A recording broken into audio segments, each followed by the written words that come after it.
కాలుష్యానికి green cess అని. Green cess అంటే పర్యావరణాన్ని కాపాడటానికి, కోల్ వల్ల అంటే బొగ్గు వల్ల కాలుష్యం వస్తుంది కాబట్టి ఆ కాలుష్యాన్ని మళ్ళీ నివారించడం కోసం లేకపోతే దాన్ని పరిష్కరించడం కోసం ఒక డబ్బు వసూలు చేసి నిధి పెడతారు. ఆ డబ్బు దానికోసమే వాడాలి. సర్ఛార్జ్ డబ్బు కూడా అలాగే ఉంటుంది. సర్ఛార్జ్ ద్వారా వసూలైన డబ్బు ఆ నిర్దేశిత లక్ష్యాలు దేనికో ఆ ప్రత్యేకమైన దీనికోసం వాడుతుంటారు. సెస్లు సర్ఛార్జీలు అందుకేస్తారు.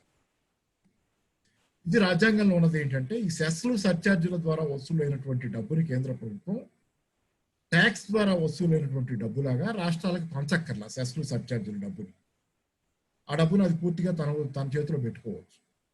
అందుకని కేంద్ర ప్రభుత్వంలోని బీజేపీకి అనుకున్నటువంటి కొత్త మార్గం గత అనేక సంవత్సరాలుగా ఏంటంటే ఈ జిఎస్టీ గొడవకు ముందే కనపడ్డ ప్రతిదాని మీద సెస్ సర్ఛార్జీ వేస్తా పోయి ఆ రకంగా వసూలైనటువంటి డబ్బుని తన సొంత చేతిలో పెట్టేసుకునే మార్గం.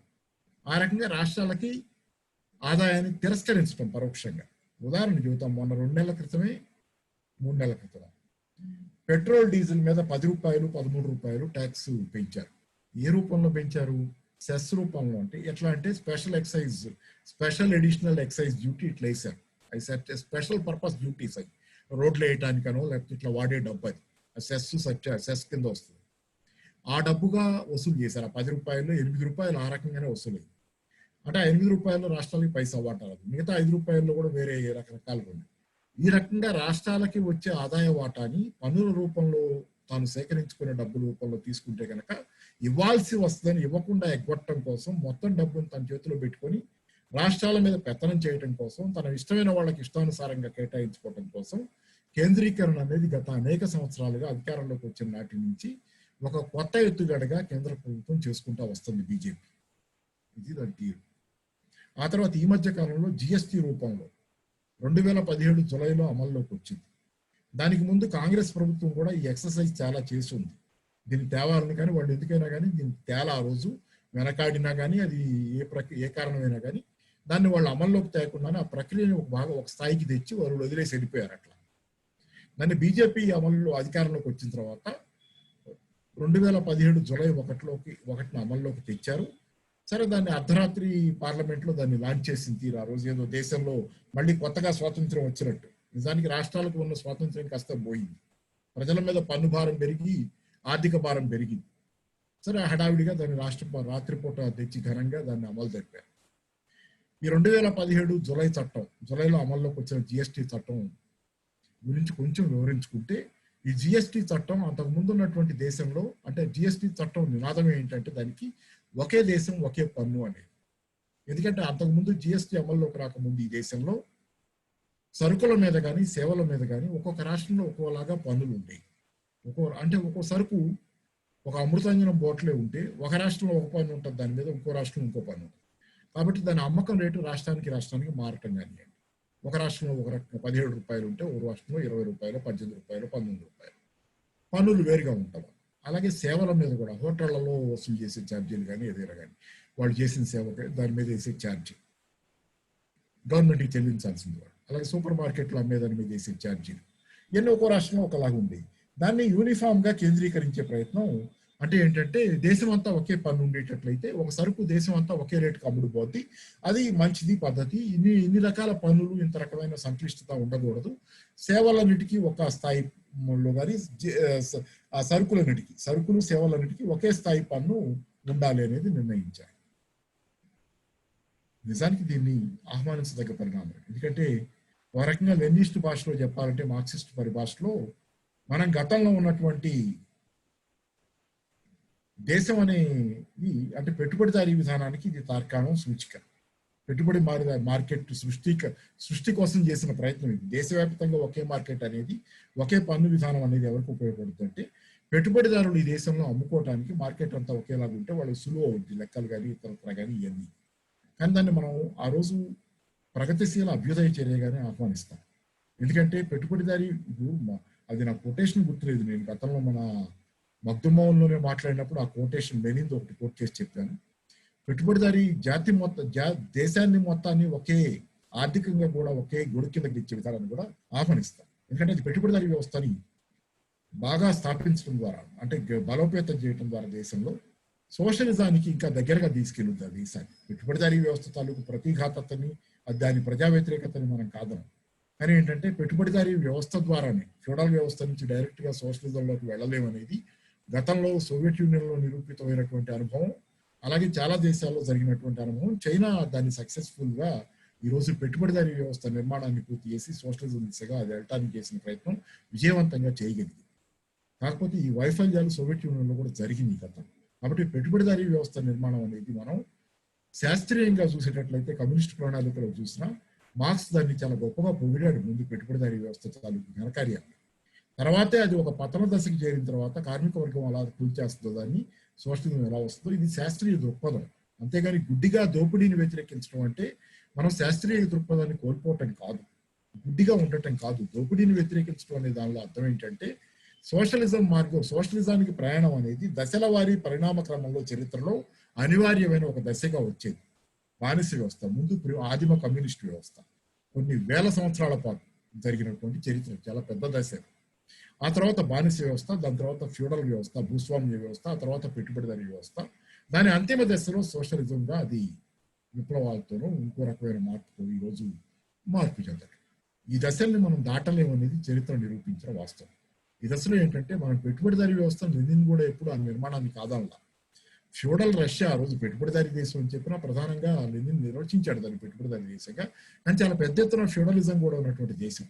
ఆ దేశంలో లెనిన్ నూతన ఆర్థిక కార్యక్రమాన్ని ఎందుకు తెచ్చాయంటే నూతన ఆర్థిక కార్యక్రమాన్ని ప్రవేశపెట్టడానికి సివిల్ వార్ అయిపోయింది అసలు.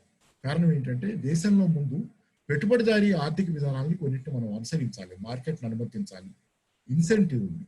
అంటే పెట్టుబడిదారీ వ్యవస్థ తాలూకు ఏదైతే మౌలికంగా కొన్ని ఉన్నాయో శాస్త్రీయమైనటువంటి దృక్పథం ఏంటంటే టేలర్ విధానాల నుండి ఫ్రెడరిక్ డబ్ల్యూ టేలర్ అమెరికాలో పెట్టుబడిదారీ వ్యవస్థ అభివృద్ధికి ఆ విధానాలు ప్రధానమైన కారణం. శాస్త్రీయ అధ్యయనాలు ఒక కార్మికుడు ఉత్పాదకతను ఎలా పెంచవచ్చు అని మనం చూసుంటాం. మోడర్న్ టైమ్స్ అనే చార్లీ చాప్లిన్ సినిమా, ఆ సినిమాలో చార్లీ చాప్లిన్కి మెషిన్తో ఫుడ్ పెట్టడం చూపిస్తారు. యంత్రం ఫుడ్ పెడుతుంటుంది, ఆహారం పెడుతుంటుంది, మూతంతా పూసి. అది నవ్వుకుంటాం మనం. కానీ అదేంటంటే పెట్టుబడిదారీ వ్యవస్థ కార్మికుడు భోజన విరామ సమయాన్ని కూడా తగ్గించి ఎంత తొందరగా అతను భోజనం చేయడానికి వీలైతే అంత తొందరగా భోజనం చేయించి మళ్ళీ అతన్ని పనిలోకి తీసుకురావడం ద్వారా అతని పనిలో ఉత్పాదకతని పెంచే ప్రయత్నం చేస్తారు. ఆ విధానాన్ని కూడా లెనిన్ మనం తీసుకోవాలన్నమాట. అంటే కార్మికుడికి ఇలా భోజనం పెట్టేదని కాదు, ఉత్పాదకత పెంచే విధానాలు కూడా ఫ్రెడరిక్ డబ్ల్యూ టేలర్ నుంచి అమెరికా నుంచి మనం నేర్చుకోవాలనేది న్యూ ఎకనామిక్ ప్రోగ్రామ్. అంటే స్టేట్ క్యాపిటలిజం అంటే ప్రభుత్వ పెట్టుబడి, ప్రభుత్వ ఆధ్వర్యంలో అంటే కమ్యూనిస్ట్ ప్రభుత్వ ఆధ్వర్యంలో పెట్టుబడిదారీ వ్యవస్థ నిర్మాణం, స్టేట్ క్యాపిటలిజం. అది ఆ రోజు అందుకని ఏంటంటే పెట్టుబడిదారీ విధానాన్ని మనం వ్యతిరేకించాం, జిఎస్టీని కూడా మనం గుడ్డిగా వ్యతిరేకించాం, జిఎస్టీని ఆహ్వానిస్తాం. కానీ జిఎస్టీ పేరుతో జరుగుతున్నటువంటి రాజకీయ పోకడాలు, జిఎస్టీ తెచ్చింది ఎందుకు, ఒకే దేశం ఒకే పన్ను అని తెచ్చారు. కానీ జిఎస్టీ పన్ను ఎంత వేశారు? ప్రపంచంలో ఏ దేశంలో లేనంత పెద్ద స్థాయిలో చాలా దేశాల్లో 5% పన్ను వేస్తే 7% పన్ను వేస్తేనే గగ్గోలు పడే దేశాలు ఉంటే ఈ దేశంలో 18% బేస్గా పెట్టుకున్నారు. 5% కూడా ఉన్నాయి కొన్నింటి మీద, నిజం 5% పన్ను ఉంది, 12% ఉంది.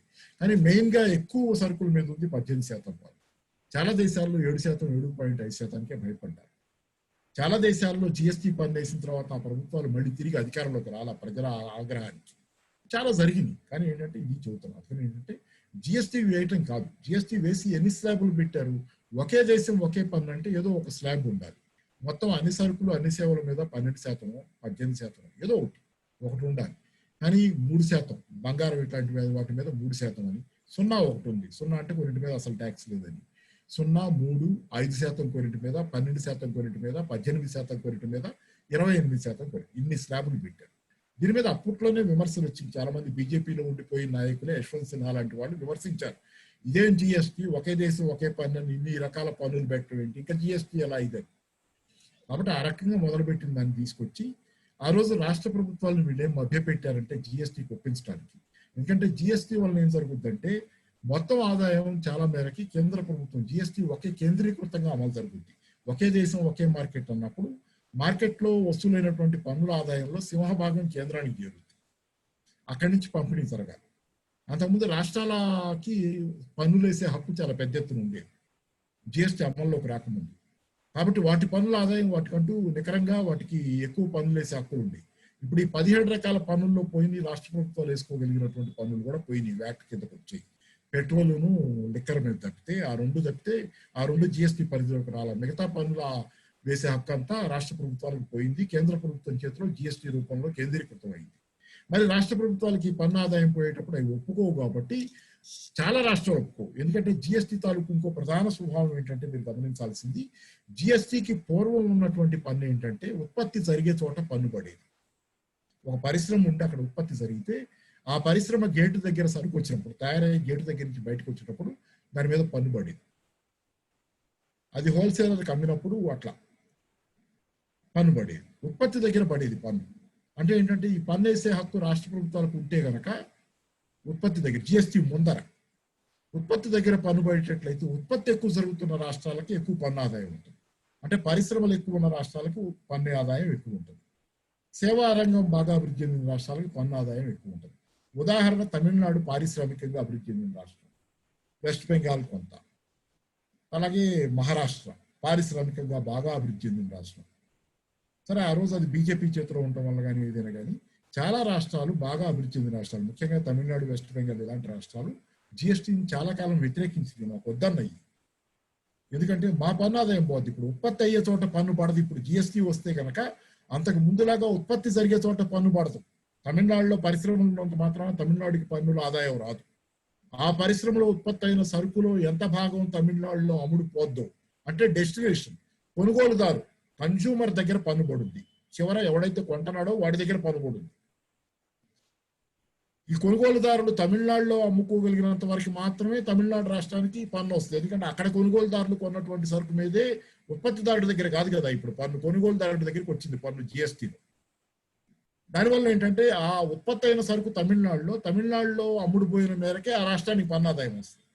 ఆ సరుకు బయట రాష్ట్రాలకు ఎగుమతాయి, బయట రాష్ట్రాలు అమ్ముడు పోతే ఆ పన్ను ఆదాయం రెండో రాష్ట్రానికి పోద్ది. ఎక్కడైతే అమ్ముడు పోద్దో ఆ సరుకు ఆ రాష్ట్రానికి దక్కుద్ది ఆదాయం. కాబట్టి ఏంటంటే పారిశ్రామికంగా అభివృద్ధి చెందకుండానే అమ్మకాలు బాగా ఉన్న రాష్ట్రాలు, ఆదాయాలు బాగా ఉంది. అంటే ఉదాహరణ కేరళ, మనం నెగటివ్గా తీసుకోకుండా చెప్తాం. కేరళలో రెమిటెన్సెస్ ఆదాయం ఎక్కువ, గల్ఫ్ వెళ్ళిన వాళ్ళు చాలా ఎక్కువ. అంటే ఆ గల్ఫ్ నుంచి చాలా పెద్ద ఎత్తున కేరళకి డబ్బులు పంపుతుంటారు వాళ్ళ ఇళ్ళకి. పారిశ్రామికంగా విపరీతంగా అభివృద్ధి చెందిన రాష్ట్రం కాదు కేరళ, సుభిక్షమైన రాష్ట్రం, దానిలో డౌట్ లేదు. కానీ పన్ను అక్కడ పారిశ్రామికంగా లేకపోవడం వల్ల ఆ రాష్ట్రానికి అక్కడ ఉత్పత్తి పెద్దగా లేదు కాబట్టి అక్కడ పన్ను ఆదాయం జిఎస్టీకి ముందు తక్కువ ఉంది. జిఎస్టీ వచ్చిన తర్వాత వాళ్ళకి వచ్చే సౌలభ్యం కొంత మేరకు ఏంటంటే పారిశ్రామిక ఆదాయం, ఉత్పత్తి ఆదాయం లేకపోయినా బయట నుంచి వచ్చే డబ్బు, ఇతర దేశాల నుంచి రెమిటెన్సెస్ ఏదైతే ఆ దేశాల్లో ఉన్న వాళ్ళు వీళ్ళకి పంపుతున్నారో స్థానికంగా, వాటి ద్వారా కొనుగోళ్లు జరుగుతాయి కాబట్టి ఆ రాష్ట్ర ప్రభుత్వానికి అక్కడ ఆదాయం పెరిగే అవకాశం. ఇలా పారిశ్రామికంగా ఉత్పత్తి లేకపోయినా పెద్దగా, ఇతరత్ర ఉత్పత్తి పన్ను ఆదాయం లేకపోయినా అమ్మకాలు బాగా జరిగే రాష్ట్రాల్లో ఇది లాభసాటి. కాబట్టి చాలా రాష్ట్రాలు, ధనిక రాష్ట్రాలు ఏదైతే ఉత్పత్తి బాగా జరుగుతుందో, పారిశ్రామికీకరణ అడ్వాన్స్ అయిందో ఆ రాష్ట్రాలు ఆ రోజు ప్రతిఘటించింది చాలా రాష్ట్రాలకి. కానీ ఆ రోజు వీళ్ళందరినీ ఒప్పించడానికి కేంద్ర ప్రభుత్వం ఇక్కడి నుంచి బిగిన్ అవుతుంది. కేంద్ర ప్రభుత్వం పనిచేసింది. ఫైనాన్షియల్ ఇయర్ 15-16 నేను చెప్పింది ఏంటంటే 2017 జూలై 1వ తారీఖున జిఎస్టీ అమల్లోకి వచ్చింది. దానికి ముందు సంవత్సరాన్ని అంటే ఆర్థిక సంవత్సరాన్ని 2015 ఏప్రిల్ 1వ తారీఖు నుంచి 2017 మార్చి 31 దాకా, అంటే సుమారుగా 2017 జూలైలో జిఎస్టీ అమల్లోకి వస్తే మార్చి, ఏప్రిల్, మే 2-3 నెలల తేడాలో జిఎస్టీకి అమల్లోకి వచ్చేసింది. ఆ 2-3 నెలల తేడా కాస్త పక్కన పెడితే జిఎస్టీ అమల్లోకి వచ్చే ముందు సంవత్సర కాలాన్ని సుమారుగా 2015 ఏప్రిల్ 1 నుంచి 2017 మార్చి 31 దాకా ఉన్న కాలంలో ఒక్కొక్క రాష్ట్రానికి వచ్చిన ఆదాయం ఎంత, అది ఆర్థిక సంవత్సరం అంటారు. రాష్ట్రాలకు వచ్చిన ఆదాయాన్ని లెక్కిస్తే ఈ రాష్ట్రాలకి జిఎస్డిపి అంటాం. అంటే ఆ రాష్ట్రంలో వసూలైన పన్నుల ఆదాయం రాష్ట్రాలకు ఎంత ఉందో లెక్క కట్టారు ఆ సంవత్సరం పునాదిగా. ఫైనాన్షియల్ ఇయర్ 16 అంటాం, దాన్ని 15 లేకపోతే 2015 సంవత్సరం ఆదాయం అంటారు. కానీ ఉజ్జాయింపుగా ఫైనాన్షియల్ 16 బేస్. దాని పునాది మీద అప్పుడు ఎంత ఆదాయం వచ్చిందో ఆ రాష్ట్రానికి లెక్క తీసుకున్నారు. ప్రతి రాష్ట్రానికి మీకు ఎంత వచ్చింది, మీకు ఎంత వచ్చింది. అప్పుడు వాళ్ళు ఇచ్చిన, కేంద్రం ఇచ్చిన హామీ ఏంటంటే ఇప్పుడు అమల్లోకి వస్తున్న జిఎస్టీలో మేము కొత్తగా మీకు ఏం సాయం చేస్తామంటే ఈ 2015 సంవత్సరంలో వచ్చిన ఆదాయం పునాదిగా తీసుకొని మీకు ఆ సంవత్సరం ఆదాయం అంత వచ్చింది కదా, ఇది ఉజ్జాయింపుగా ప్రతి సంవత్సరం 14% చొప్పున పెరిగిందని అనుకుందాం అని లెక్కేసుకుందాం, మీకు ఇష్టమేనా అని. సరే 14% అంటే పర్వాలేదు, బాగానే ఉందనుకున్న ఈ రాష్ట్రాలు. ఓకే, ఇంత ఆ మేరకు పెరుగుదల అయితే అంటే 14% మాకు 2015-16లో వచ్చిన ఆదాయానికి ప్రతి సంవత్సరం 14% చొప్పున పెరిగింది ఆదాయం అనుకుని లెక్కేస్తే, ఫర్ ఎగ్జాంపుల్ ఒక రాష్ట్రానికి ₹100 ఆదాయం, ఉదాహరణ చెబుతాను, ₹100 ఆదాయం ఉంది 2015-16లో. 2017 జిఎస్టీ అమల్లోకి వచ్చిన సంవత్సరంలో అది లెక్క ఏంటంటే 14% పెరిగింది అనుకుంటే నువ్వు ₹114 2017లో అవ్వాలి. ఆ మేరకు కేంద్రం దానికంటే తగ్గితే గనక రాష్ట్రానికి ఆదాయం ఆ 14% కంటే తగ్గితే ఎంతైతే పెరగాలని లెక్కేశారో, ₹114 కావాలని లెక్కేశారో, 14% పెరిగి దానికంటే కూడా తగ్గితే రాష్ట్రానికి ఆదాయం, ఆ లోటుని మేము భర్తీ చేస్తామని కేంద్రం హామీ ఇచ్చింది. దానికోసం ఒక పన్ను వేసింది, కంపెన్సేషన్ సెస్ అనేది ఒకటి వేశారు. అంటే ఆ లోటుని మేము భర్తీ చేస్తాం, మీకేం పర్వాలా, 14% మీకు గ్యారంటీడు, మీకు ఆ 2017-16 ఆదాయం మీద ప్రతి సంవత్సరం 14% పెరుగుతా పోద్ది, ఇది మేము గ్యారంటీ చేస్తున్నాం, పెరగకపోతే భర్తీ చేస్తాం ఆ లోటు మేము, ఆ లెక్కేసి మొదలు పెట్టారు. సరే, రాష్ట్ర ప్రభుత్వాలు ఏం చేస్తాం, తప్పేదే ఉంది. కానీ ఇప్పుడు ఈ రకంగా ఒప్పుకున్న 14% అయితే వాళ్ళు ఇస్తుంటారు కదా పరిహారం అని ఒప్పుకున్నారు. అంటే 2016-17లో ₹100 ఉంది, 15-16లో ₹100 ఉంది, 17 సంవత్సరం ఆర్థిక సంవత్సరంలో ₹114 కావాలి. ఆ నెక్స్ట్ ఇయర్ ఏం కావాలి, 2018కి ₹114 మీద 14%, ₹114 బేస్ మీద 14%. ఆ నెక్స్ట్ సంవత్సరం ఆ 114 మీద 14% మీద 14%, ఇట్లా పెరుగుతూ పోవాలి. ఈ రకంగా లెక్కేసుకుని వస్తున్నారు, ప్రతి సంవత్సరం పెరుగుతూ ఉన్నట్టు ఆదాయం, లోటు ఉన్నదల్లా భర్తీ చేస్తూ ఉన్నారు. నిజానికి ఏంటంటే ఫైనాన్షియల్ ఇయర్ 18లో, అంటే ఫైనాన్షియల్ ఇయర్ 18 అంటే జూలై 2017లో మొదలైంది కాబట్టి జిఎస్టీ అమలు 2018 దాకా అదొక సంవత్సర కాలం. 2017 మార్చి నుంచి ఏప్రిల్ 1 నుంచి 2018 మార్చి 31 దాకా ఆర్థిక సంవత్సరం లెక్కేస్తే 2-3 నెలల కాలం పక్కన పెడితే 2017 జూలై నుంచి 2018 మార్చి 31 దాకా, అది ఆర్థిక సంవత్సరం 18 అంటారు, 2018. ఈ కాలంలో సర్ప్లస్ వచ్చింది కేంద్ర ప్రభుత్వానికి, సెస్ వేసింది కదా, దాన్ని ఆ లోటు భర్తీ చేయడం కోసం ఓ పన్ను వేసింది. దేని మీద వేసింది ఆ పన్ను? సిన్ గూడ్స్, లగ్జరీ గూడ్స్ అనే వాటి మీద వేసింది. వీటినైతే మనం సిగరెట్లు కాలుస్తారో, విలాస వస్తువులు, సెంట్లు కొట్టుకునే కానీ ఒంటి కొట్టుకునే సెంట్లు, విలాసాలకు వాడే వస్తువుల మీద సిన్ గూడ్స్ అని అయితే లెక్కర ఇట్లాంటి వాటి మీద, లేకపోతే ఏదంటే సిగరెట్ల మీద వేసే పన్ను, వీటి మీద వేసిన పన్ను డబ్బులతో మీకు ఆ పరిహారం ఇస్తామని చెప్పింది. అట్లా వసూలు చేయటం మొదలుపెట్టారు. ఫైనాన్షియల్ ఇయర్ 18లో వీళ్ళు కేంద్ర ప్రభుత్వం తన హామీని నిలబెట్టుకుంది. ఎందుకంటే దానికి రావాల్సిన సెస్ వేసిన దాని మీద, సిన్ గూడ్స్ మీద, ఏదైతే లగ్జరీ గూడ్స్ మీద వేసిస్తే వచ్చిన పన్ను రాష్ట్ర ప్రభుత్వాలకు పరిహారం ఇవ్వడానికి సరిపోయినంతే కాకుండా తగ్గిన ఆదాయం ఇంకా ఎక్కువ వచ్చింది, ఇంకా మిగిలింది కేంద్రానికి. అలాగే 2019లో కూడా జరిగింది, ఆ సంవత్సరంలో, ఆర్థిక సంవత్సరంలో దానికి మిగిలింది. ఈ 2 సంవత్సరాలు కలిపి కేంద్రానికి మిగిలింది ఎంత అంటే 47,000 కోట్ల రూపాయల పైన కేంద్రానికి ఆ సెస్ వేసిన డబ్బుల్లో రాష్ట్రానికి పంచగా 14% పెరిగే లెక్కన రాష్ట్రాలకు ఏదైనా లోటు వచ్చింది, భర్తీ చేయగా చక్కగా కేంద్ర ప్రభుత్వం దగ్గర 47,000 కోట్ల రూపాయల పైన అదనంగా మిగిలిపోతే ఆ డబ్బాలా పక్కన పెట్టి ఉంచాలా, రేపు ఎప్పుడైనా అవసరం అయితే మళ్ళీ రాష్ట్రాలకు పరిహారం ఇవ్వడానికి ఎప్పుడైనా లోటు వస్తే ఇద్దామని, దానికి కన్సాలిడేటెడ్ ఫండ్ అని తన ఫండ్గా మార్చుకుని వాడేసుకున్నారు. ఇది జరిగింది. అంటే అదనంగా ఆదాయం వచ్చినప్పుడు చక్కగా వాడుకున్నారు. ఇప్పుడు అదనంగా ఆదాయం రాలా, ఎప్పుడు 2020 సంవత్సరం నుంచి మొదలైంది.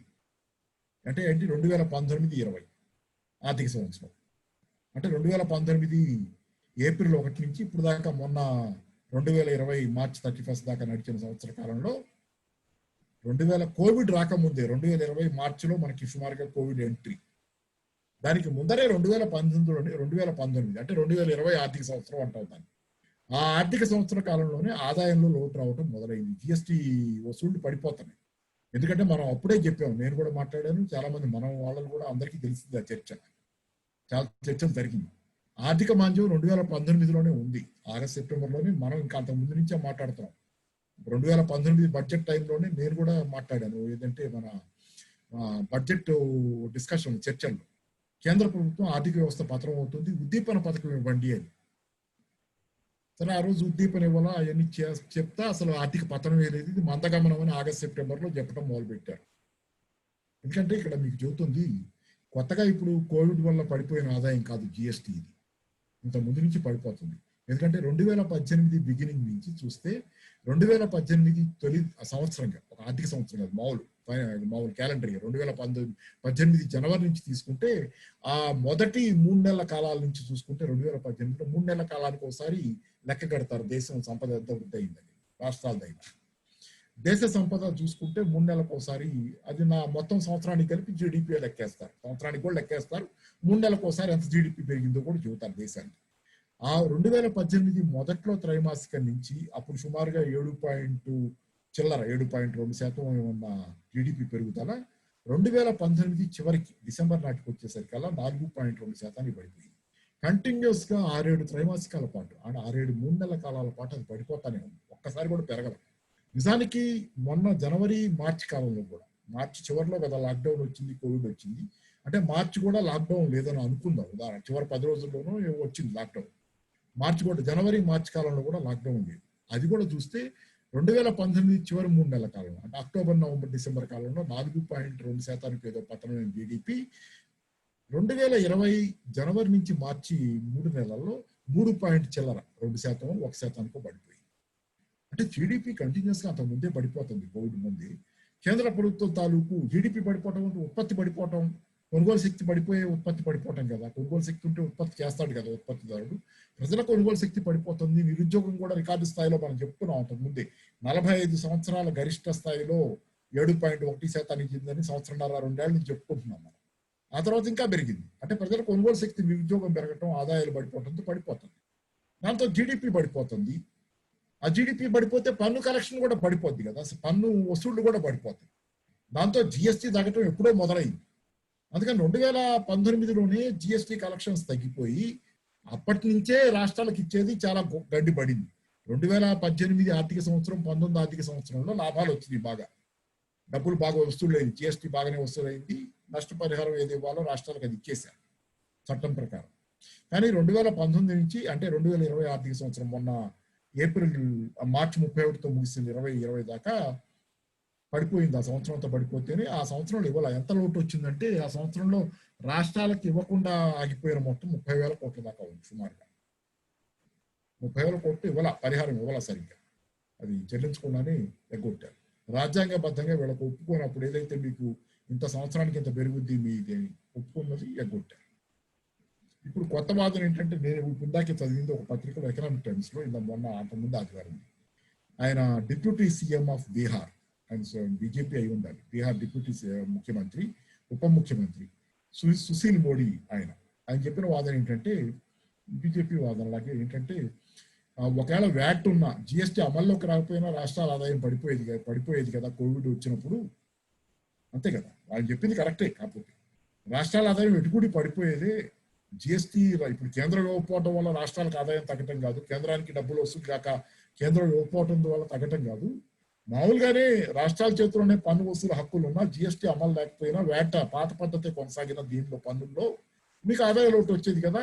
ఎటు కూడా అన్ని ఆదాయాలు అందరి ఆదాయాలు పడిపోయినాయి, మీకు వచ్చేది, మీకు గొడవ ఎందుకు, దాన్ని రాజకీయం ఎందుకంటాడు. నేను చెప్పేది ఒకటే ఇక్కడ. మీరు గమనించాల్సింది ఏంటంటే, మీరు జిఎస్టీ అమలు చేసినప్పుడు జిఎస్టీ అమలు వల్ల పొందినటువంటి లబ్ధిని పొందారు. అసలు చట్ట ప్రకారం ఈ వాదన తప్పు. చట్ట ప్రకారం జిఎస్టీలో అది రాజ్యాంగంలో భాగం. జిఎస్టీ రాజ్యాంగంలో భాగం, అంటే సాక్రోసైంట్ అంటాం, అతి పవిత్రమైంది. రాజ్యాంగంలో భాగంగా పెట్టి ఒప్పుకున్నారు. 14% పెంచుతాం, ఇవన్నీ దాని రాజ్యాంగంలో భాగంగా చేర్చుకున్నారు. దానిలో ఉన్న సెక్షన్స్, ఆర్టికల్స్ లో సెక్షన్స్ లో చేర్చుకున్నారు. దాన్ని రాజ్యాంగబద్ధంగా ఇవ్వాల్సిందే, మీరు ఏమైనా చావండి. సరే, అది కాసేపు పక్కన పెడితే ఏంటంటే, మీకు అదనపు ఆదాయం వసూలైన ఆర్థిక సంవత్సరాలు 2018-19లో అది బాగా మింగేశారు. బాగుంది, సంతోషంగా ఉంది. ఆదాయం రానప్పుడు మాత్రం మీకు గుర్తొచ్చింది, వ్యాట్ ఉన్న మీకు ఆదాయాలు తగ్గాయి కదా, మరి అవి కూడా పంచపోయారు, వీళ్ళకి ఇవ్వాల్సిందే, కాస్త అదనంగా ఇవ్వలేదు కదా. తగ్గినప్పుడు మాత్రం మీరు ఏంటంటే మీకు వాదనలు గుర్తొస్తున్నాయి. వ్యాట్ ఉంటే కూడా మీకు తగ్గేది కదా, జిఎస్టీ వల్లే తగ్గిందా మీకు. సరే, దీనికి నిర్మలా సీతారామన్ గారు 41 రౌండ్ సమావేశం మొన్న 20 రోజుల క్రితం జరిగిన సమావేశంలో ఈ రాష్ట్ర ప్రభుత్వాలు అందరూ వెళ్ళారు జిఎస్టీ పంపకాల గురించి. అంతకు ముందు నుంచే రాష్ట్ర ప్రభుత్వాలు, చాలా ప్రభుత్వాలు, కర్ణాటక కూడా చేరింది, బీజేపీ ప్రభుత్వం ఆ రోజు. వీళ్ళంతా ఏంటంటే అంతకు ముందు నుంచి ఒక చర్చ నడుస్తుంది ఏంటంటే, జిఎస్టీలో లోటు వచ్చింది కాబట్టి, ఎప్పుడు 2018 నుంచి లోటు ఉంది, ఆదాయ డబ్బులు ఇవ్వటంలో వీళ్ళకి సరిగ్గా, అది కూడా లేటుకి ఇస్తున్నారు జిఎస్టీ వసూళ్ల తాలూకు పరిహారం. 2020లో మార్చి నుంచి ఆ కోవిడ్ వచ్చేసరికి అసలు అన్ని ఆదాయాలు పడిపోయి గత 4 నెలలుగా అయితే జిఎస్టీ 2 నెలలకు ఒకసారి పరిహారం ఇవ్వాలి లెక్క ప్రకారం, 4 నెలలుగా ఇవ్వలేదని కొత్తగా ఏమైనా రిలీజ్ చేస్తారో నాకు తెలియదు. 4 నెలలుగా అసలు అయితే పైసా బెట్ల చేతిలోనే లెక్క, సరే ఏమైనా రిలీజ్ చేస్తారో నాకు తెలియదు. సరే ఏదైనా కానీ ఏంటంటే జిఎస్టీ పరిహారం ఇంత ముందు నుంచి నడుస్తున్న వాదనలు ఏంటంటే ఆయన అటార్నీ జనరల్ ఏదో అంటారు ఆయన చేత ఆయన మాటగా వచ్చింది ఏంటంటే కేంద్ర ప్రభుత్వానికి రాష్ట్రాలకు వచ్చే పరిహారాన్ని చెల్లించాల్సిన అగత్యం లేదు అని చెప్పి ఆయన, అంటే ఈ రాజ్యాంగంలో ఇలా ఉన్నా కానీ అది ఖచ్చితంగా చెల్లించాలని ఏమీ లేదు, ఎక్కడ అప్పు తెచ్చుకోవాలి, అది ఎవరు తెచ్చుకోవాలనే ప్రశ్న వదిలేసి ఆయన అప్పు తెచ్చుకోవాలి అంతే, కావాలంటే లోటు ఉంటే కన్నా అప్పు తెచ్చుకోవడమే మార్గం అని చెప్పి ఆయన ఊరుకున్నాడు. దీనికి ముందు చాలా కాలం ముందు, ఈ చర్చలకు ముందు. అలాగే ఏంటంటే కేంద్రం రకరకాల చర్చలు నడుస్తున్నాయి. అంతకుముందు అప్పు తెచ్చుకోవాలి, ఎవరు తెచ్చుకోవాలనే చర్చ. అసలు మొన్న 41వ రౌండ్ సమావేశానికి వెళ్లే ముందు 3 ఆప్షన్లు మిగిలినాయి, 2 ఆప్షన్లు మెయిన్ గా పోనీయండి, 2 ఆప్షన్లు. ఏ ఆప్షన్ ని కేంద్ర ప్రభుత్వం తీసుకోబోతోంది, మనకి ఇవ్వబోతోంది అనేది రాష్ట్రాలకు ఉన్న ఉత్సుకత, వాటికి ఉన్న ఆందోళన. అందుకని ప్రధానంగా సమావేశానికి వెళ్లే ముందే రాష్ట్ర ప్రభుత్వాల తాలూకు ముఖ్యమంత్రులు కానీ వీళ్ళంతా, మన ఆర్థిక మంత్రులు కానీ వీళ్ళంతా చెబుతుంది ఏంటంటే, హరీష్ రావు గారు ఇక్కడ అయితే కూడా చెప్పారు, కేంద్రమే అప్పు తెచ్చి మాకు ఇవ్వాలని చెప్తా వెళ్ళారు వీళ్ళు. అలాగే కర్ణాటక కూడా అదే చెప్పింది. చాలా రాష్ట్ర ప్రభుత్వాలు, వెస్ట్ బెంగాల్, చాలా రాష్ట్రాలు, ఒక 6 రాష్ట్రాలు ప్రధానంగా బీజేపీ ఇతర రాష్ట్రాలు ఎక్కువ లేవు కదా ప్రభుత్వాలు, అవన్నీ కూడా అదే చెప్పింది. 6 రాష్ట్రాలు ప్రధానంగా ఏంటంటే సమస్య ఆరిటిదే కాదు, మిగతా వాటికి కూడా సమస్య ఉన్న బీజేపీ రాష్ట్ర ప్రభుత్వాలు ప్రధానంగా కేంద్రమే అప్పు తెచ్చి మాకు ఇవ్వాలి అని చెప్పి ఆ వాదంతో వెళ్ళింది, మమ్మల్ని తెచ్చుకోమంటాం కాదు అని చెప్పి. తీరా వెళ్ళిన తర్వాత ఆ సమావేశంలో నిర్మలా సీతారామన్ గారు ప్రకటించింది ఏంటంటే, ఈ పన్ను ఆదాయం మొత్తం ఫైనాన్షియల్ ఇయర్ 15-16 బేస్ లో ఆదాయం, ఆ సంవత్సరం వచ్చిన ఆదాయం లెక్క తీసుకొని దాని మీద సంవత్సరానికి 14% పెరుగుద్ది పన్ను ఆదాయం రాష్ట్రాలకల్లా లెక్కేసి. 2000 ఇప్పుడు నడుస్తున్న సంవత్సరం, ఇప్పుడు ఫైనాన్షియల్ ఇయర్ 21 అంటే ఇప్పుడు మొన్న 2020 ఏప్రిల్ 1 నుంచి వచ్చే సంవత్సరం మార్చి 31 దాకా ఈ సంవత్సర కాలంలో అలా పెరుగుతా వస్తే ఫైనాన్షియల్ ఇయర్ 15 నుంచి అంటే 2015-16 సంవత్సరం నుంచి 14 సంవత్సరం చొప్పున రాష్ట్రాలకు ఇవ్వాల్సిన పరిహారం,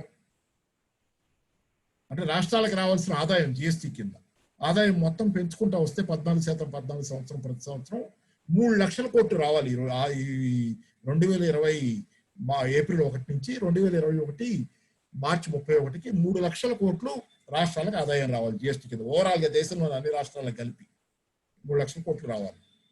కానీ ఇప్పుడు వచ్చే లెక్క ఎంత కనపడుతుందంటే, కోవిడ్ వల్ల అసలు మామూలుగానే ఆర్థిక మాంద్యం ఇంత ముందు నుంచి ఉంది కదా, ఆ మందగమనం వల్ల కూడా అన్ని కలిపి ఏదేమైనా మొత్తం వచ్చే ఆదాయం లెక్క ఏంటంటే, ఉజ్జాయింపుగా లెక్కేసుకుంది 3 లక్షల కోట్లు రాదు. ఇక పరిహారం కింద ఇవ్వాల్సిన మొత్తం రాష్ట్రాలకి, అదే మొత్తం రాష్ట్రాలకి ఇవ్వాల్సిన జిఎస్టీ వసూళ్లు 65,000 కోట్లే వస్తాయి.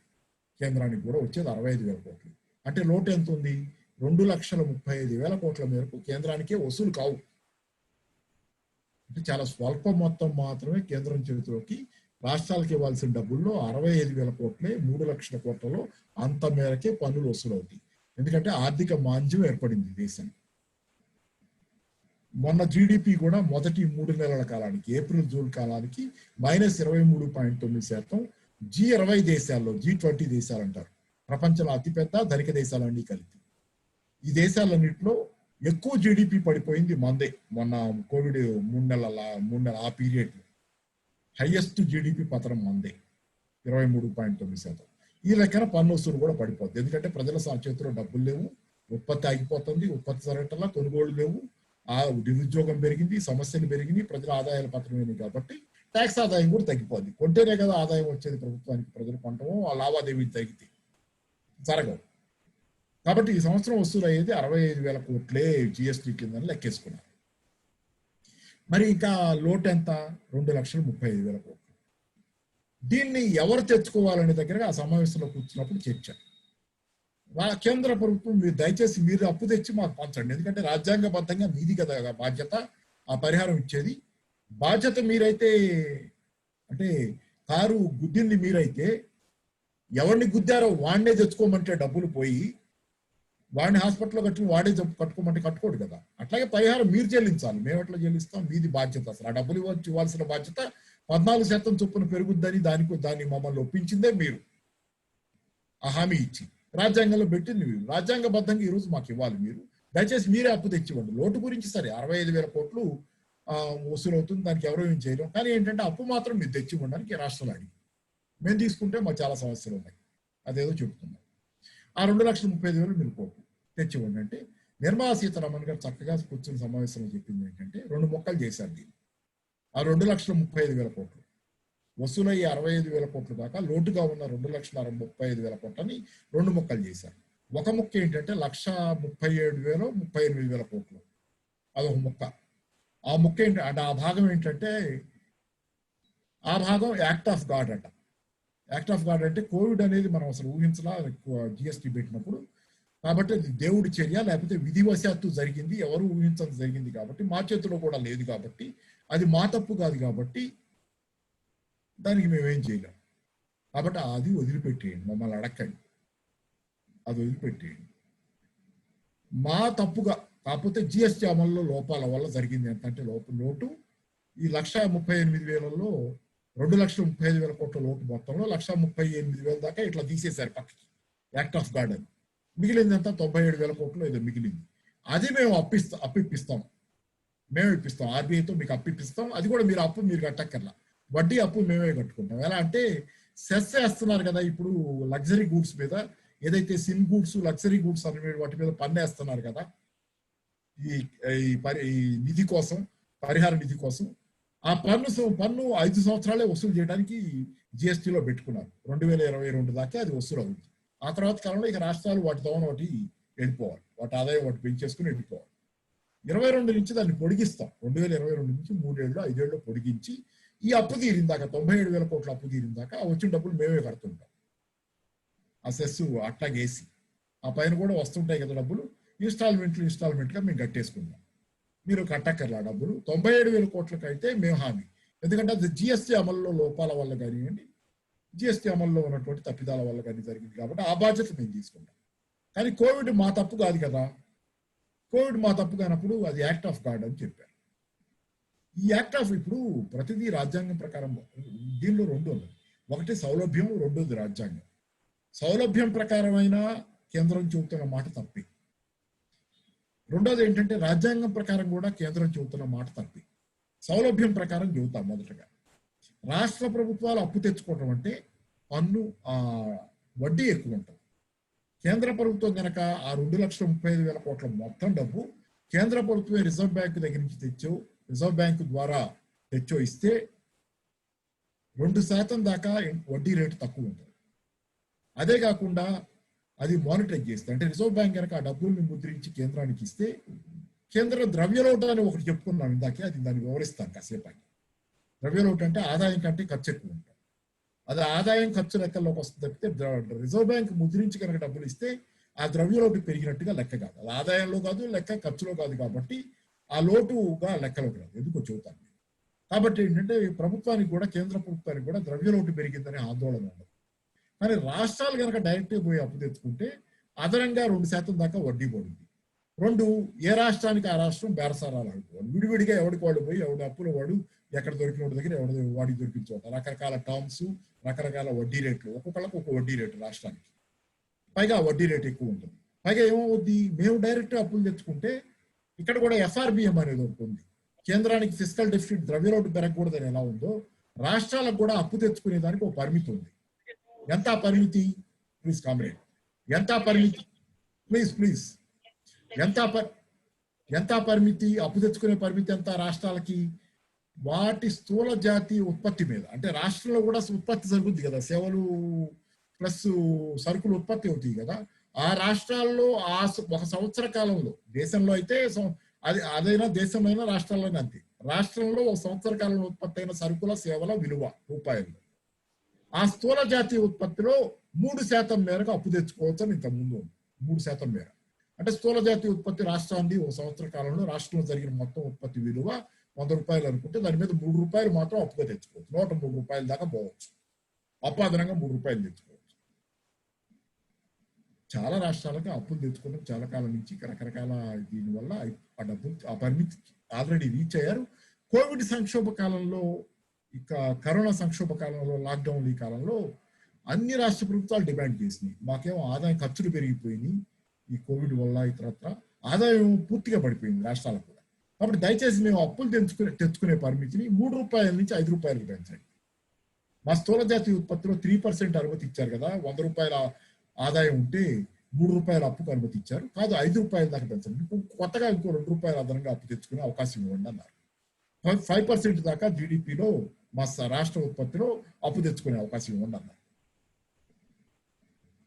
ఇప్పుడేమవుద్ది, రాష్ట్ర ప్రభుత్వాలను మీరు ఈ 2,35,000 కోట్లు తెచ్చుకోమంటే, అవి తెచ్చుకుంటే కనుక ఏమవుద్దంటే ఇప్పుడుతో తీరిపోయే సమస్య కాదు కదా. మీరు తెస్తే కనుక మీకు ద్రవ్యలోటులో పర్సెంటేజ్ లో కౌంట్ అవుతుంది. మీకు ద్రవ్యలోటు ఏదో టార్గెట్ ఉంది, 3.5%, 4% ఏదో టార్గెట్ పెట్టుకున్నారు. అది దాటదు, ఎందుకంటే రిజర్వ్ బ్యాంక్ మీకు ముద్రగొట్టు ఏదో ఇస్తుంది కాబట్టి మానిటరైజ్ అవటం అంటారు దాన్ని. అప్పుడు మీ ఫిజికల్ డెఫిసిట్ లో పెరగదు. కానీ మేము తెచ్చుకుంటే డైరెక్ట్ మేము అప్పు తెస్తే మా FRBM లిమిట్ పెరిగిపోతుంది. పైగా ఏంటి, ఈరోజు ఇప్పుడు తెచ్చుకుంటుందో అయిపోలేదు కదా సమస్య. ఇప్పుడు తెచ్చుకోవడంతో సమస్య అయిపోవాలా. ఈ సంవత్సరం సుమారుగా తెలంగాణ అయితే లోటు సుమారు 8,000 కోట్లు GST లోటు పడుతుంది, అప్పు తెచ్చుకోవాల్సి వస్తుంది. ఇంతటితో అయిపోలేదు కదా. ఇప్పుడు ఇది ఎప్పుడు పరిష్కారం అవుతుందో తెలియదు. ఆర్థిక మాంద్యమే కాదు, ఇది అసలు తీవ్రంగా 1930 నాటి కంటే దారుణంగా ఉంది. ఈ స్థితి ఎప్పుడు పరిష్కారం అవుతుందో తెలియదు అని అందరూ చెబుతున్నారు. కేంద్ర ప్రభుత్వం వాళ్ళు చెప్తే మిగతా వాళ్ళందరూ చెబుతున్నారు.